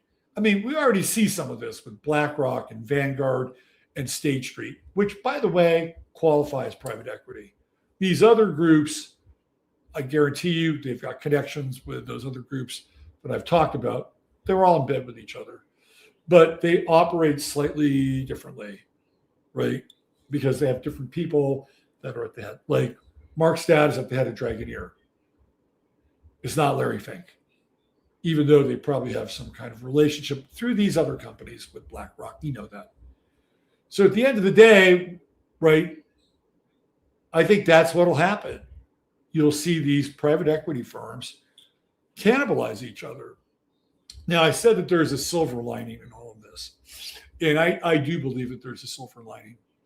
And we're going to take a page from the Bible. Even though whenever I think of this story, I keep wishing that Goliath had won. David and Goliath, this is the story. And private equity is Goliath. They're Goliath. And small businesses, well, they're the Davids of the world. And one of the things that private equity will ultimately suffer from is 2 things. One is what I call the monoculturalization of private equity inside of their world. Everything will be pretty much monocultured. And what I mean by that is that even if they have businesses that do different things, the same underlying principles that the private equity firm has in terms of profitability, personnel, company, Dragon Investment Group vision, those things will be applied pretty much across the board, right? That's what I'm talking about. Is like monoculturing. I mean, you have to have a degree of monoculture in order to be able to run all these various businesses, or at least have a stake in them, and to do it in a relatively efficient way. If you didn't have monoculturing, you would have a bunch of businesses that would be very eclectic and different. You'd have to understand their culture, and it just takes too much time. And I think to some extent, a private equity firm would do that. They would understand it, but then they would institute changes at a management level, at a reporting level, right? They would institute changes that every single entity in the group would have to answer to. And even in terms of like operating procedure, you have to have it. You have to have it. And when you have a monocultural effect, right, some of those businesses will not do well. Some might do okay, but some won't. And that leaves the door open for much more nimble, agile, innovative people that say to themselves, you know what, I can do this. I can provide a service, or I can create a product, and I could bring it to the marketplace in a way that these people can't do because their hands are tied, right? They're operating by a different set of rules now. And I think that is where the silver lining is, because ultimately, would a private equity group become too big to fail? No, I don't think so. I don't think so. Even with the amount of equity that they could pull from various parts. And that's where it gets tricky, because there are rules, right? Believe it or not, there are still rules that govern what you can and cannot do with certain companies and moving money around. That's why this guy who sold the Lakers got in trouble, because of the group that he was in, right? The group that he was in, it's under investigation with the SEC. So there are rules that you have to follow. You can't just be out there in the Wild West all the time. Although, trust me, they do the best that they can. So I think what we'll see is we'll definitely see a rise of private equity. We're watching it right before our eyes. It's happening. It's moving. I just gave you 2 instances in the sports world, 3 if you count the Celtics. I'm not sure about the Lakers. The Lakers have got to be working with some kind of shadow private equity partner, because there's no way that Josh Kushner and Bob Iger can afford that purchase. And now they're going to buy the buses out, and that's more money. It's like another, I don't know, how much? 4.5 billion or something like that. So where are they going to get that money from? And yet the league is just fucking rubber stamping that sale. So we're going to see this happen. And it is not going to be fun, right? Like the place that you used to go to, that you used to like, it's now owned by private equity. And it's not going to be the same place. It's just not. The food's not going to be the same, right? They're going to make changes, and you're going to sit there, you're going to wonder, what happened? How did reality change? I go here. I'll just use an example. Let's say you like Olive Garden.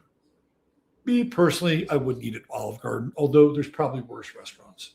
But let's say you went to Olive Garden all these years, and you got their pasta, salad, soup special.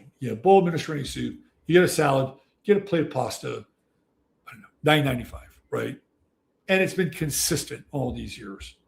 You could go to Olive Garden, you can get that dish, affordable, tastes a certain way.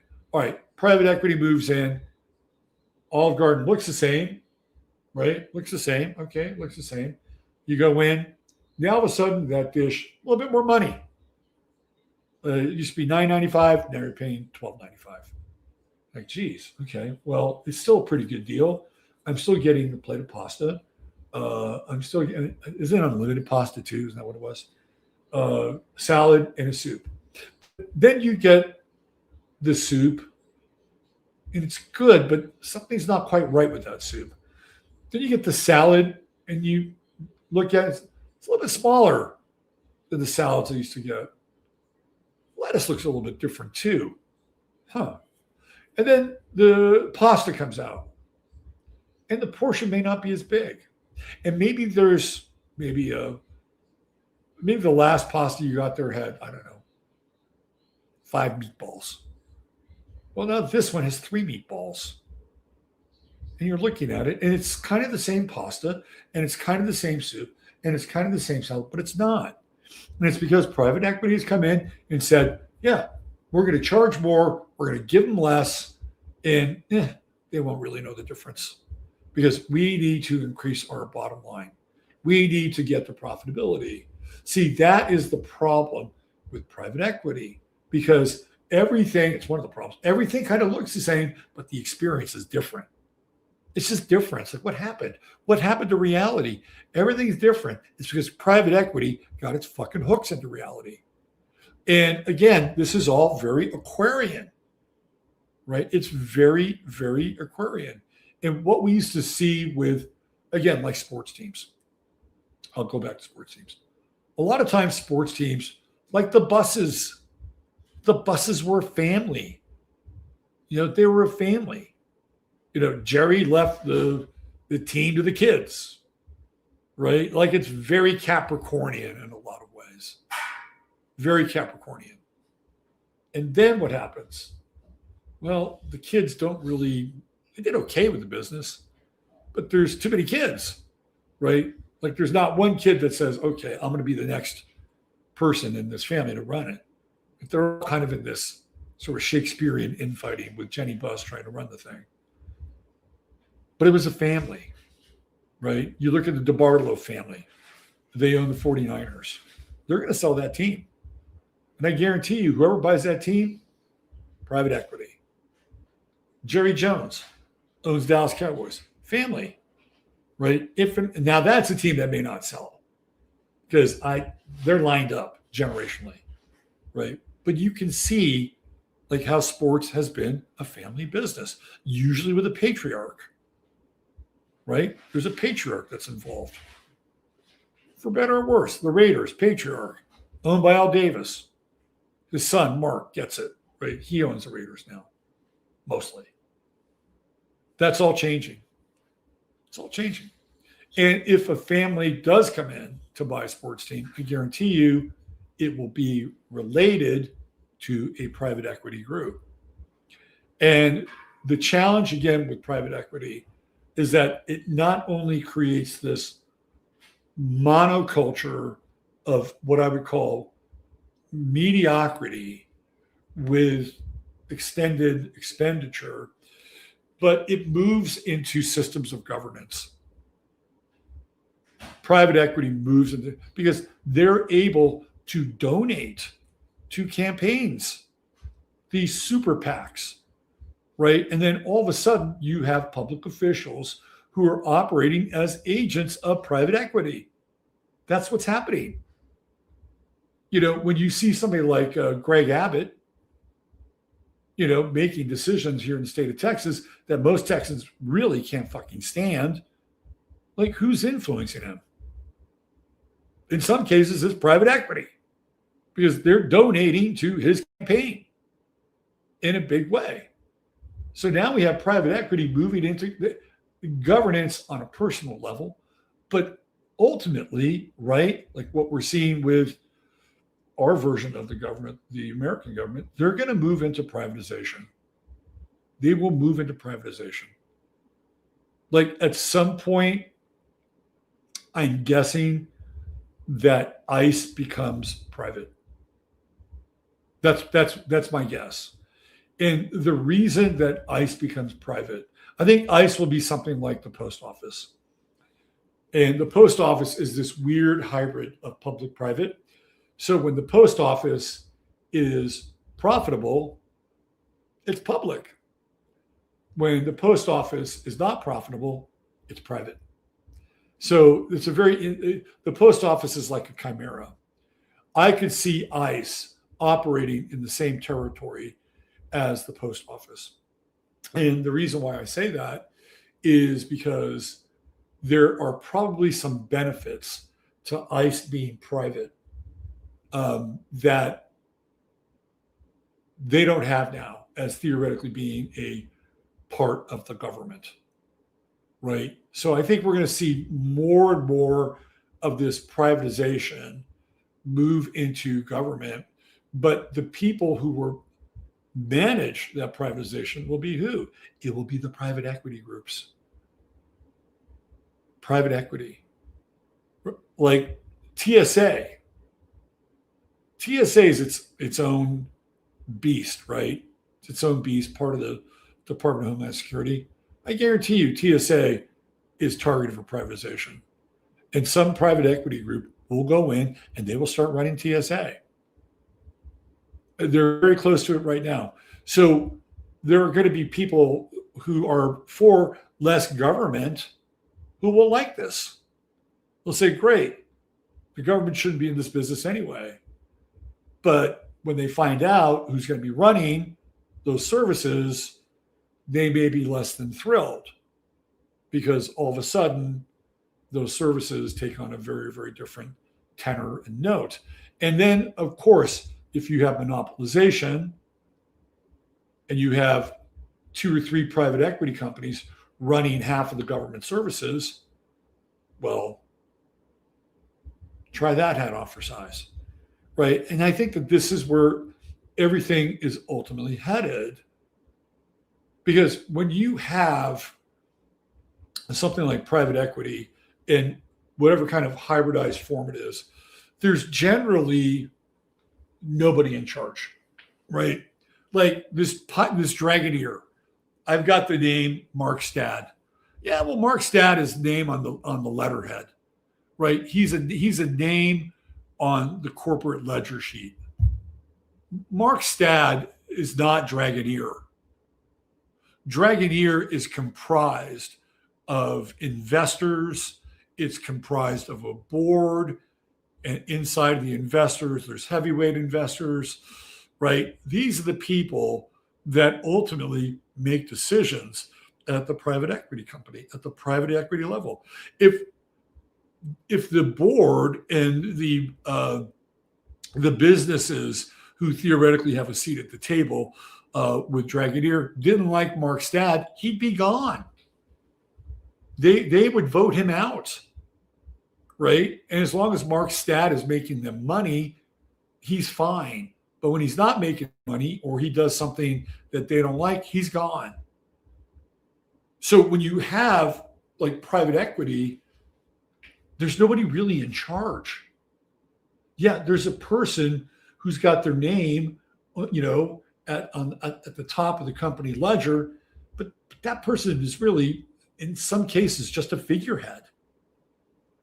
So then who's making the decisions? Well, then you got to go 2 or 3 layers deeper. And that becomes a labyrinth. And good luck. Good luck finding any sort of accountability. Right? And this is, again, part of the dark side of this whole private equity merging with everything, including the government, that there's no accountability. There's boards within boards within boards, and then you have investors with investors with investors. And it's this labyrinth of influence where you can't really get to the bottom of anything. And that doesn't really bode well, right? At what point in time in politics there was the buck stops here, right? That was the motto. That's not true anymore. That's all Pluto and Capricorn world. The buck stops at the top of the chart. The buck stops at the 10th house. No, it doesn't. The buck's now in the 11th house, and there's a bunch of people that are splitting up the buck. And how are you going to get to those people? Well, good luck. So I don't think that this really bodes well in terms of what I would call accountability at that level. Okay, let's go back to another silver lining effect, and then we'll get out of here, I promise. The silver lining effect is that you as an individual, if you don't like something, you don't have to buy it. You don't have to be a patron of whatever company that you feel like has kind of gone to shit and is now cutting back on everything because they've been acquired by private equity. You don't have to buy that stuff. You don't have to be a paying customer. There's power in that. You have more power than you think. I mean, look at what happened with Bud Light. I mean, it was a stupid rebellion, but it was a rebellion nonetheless. It was like, we don't want that shit associated with this swill that we drink. Same thing happened with Cracker Barrel. Like, there is power. There is power in the consumer. You're a group, right? This is Aquarian. This is a different extension and expression of Pluto. You can do it. If you don't want to do something, you don't want to buy something, then don't. And if it's really important to you, tell your friends, hey, fuck this shit. These people are fucking us over. We're getting less value and paying more. We're going to say no. And usually what happens is that if enough people do it, they will listen. And they showed us that. They go, okay, you want your knick-knack tchotchkes back at Cracker Barrel? Okay, you got them. We listened because you weren't walking through that door. You don't want the cute tranny, theoretically, repping your Bud Light. Okay, we got rid of them. We got rid of the woman that brought up the campaign. You happy now? Yeah, we're happy. Give us the Bud Light back. You have more power than you think. And believe it or not, it doesn't take much to organize. We got all these social media tools at our disposal, very Aquarian. So if you don't like something and you would say, this is bullshit, organize. Just say no. We're not participating. We're not buying what you're selling. And eventually they'll sit around and go, hey, we got to change this. Now, it may not be a change in vision, strategy, and management, but at the very least, you might get a product back or service back that you actually liked the way they used to be. That might be worth something. And the other part of this, which I'll return to again with Pluto and Aquarius, and we have Uranus and Gemini. I know what I just laid out sounds very daunting. Don't let it be daunting. The challenge here is to be David and to be agile, to create things, to work with other people to create things. We're witnessing the power of the group with private equity, financial power, vested in a group of businesses, vested in a group of investors. We're seeing that lesson right before our eyes. The same thing holds true for smaller groups. Not everybody's going to agree on everything, but maybe there's something that a large number of people agree upon as a core issue, and you can bond together with it. Or again, if you're innovative and you're agile and you're creative, work together with some other people. Create something. Create a product. Create an interesting service. It's not out of the realm of possibility for anybody. And to me, that's really where the strength is. Give me, I always said this, and I still believe it. Like, give me a group of like 6 people with some high-powered computing, some really, really good 3D printers, and an alternative energy source. And if all 6 people were on the same page, I think that those 6 people could come up with some very interesting products and bring them to market, and then figure out how to produce them at a reasonable scale. And that's what we're talking about. So even if you are financially impaired, let's say you don't have a lot of money, you may have a good idea, or you may be willing to participate in somebody else's good idea. And your contribution to that good idea might be, hey, I'm really good at putting together memes. Well, why don't you put together a really cool meme for this product? Okay, great. Right? And so you become the meme lord of the company. Those things exist. To do that, you'll need to network. You'll need to get to know people.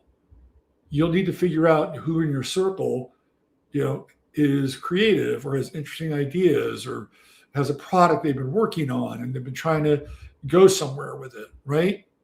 This is what we're talking about. And this is where we can pull together. And not every one of these things is going to be a success.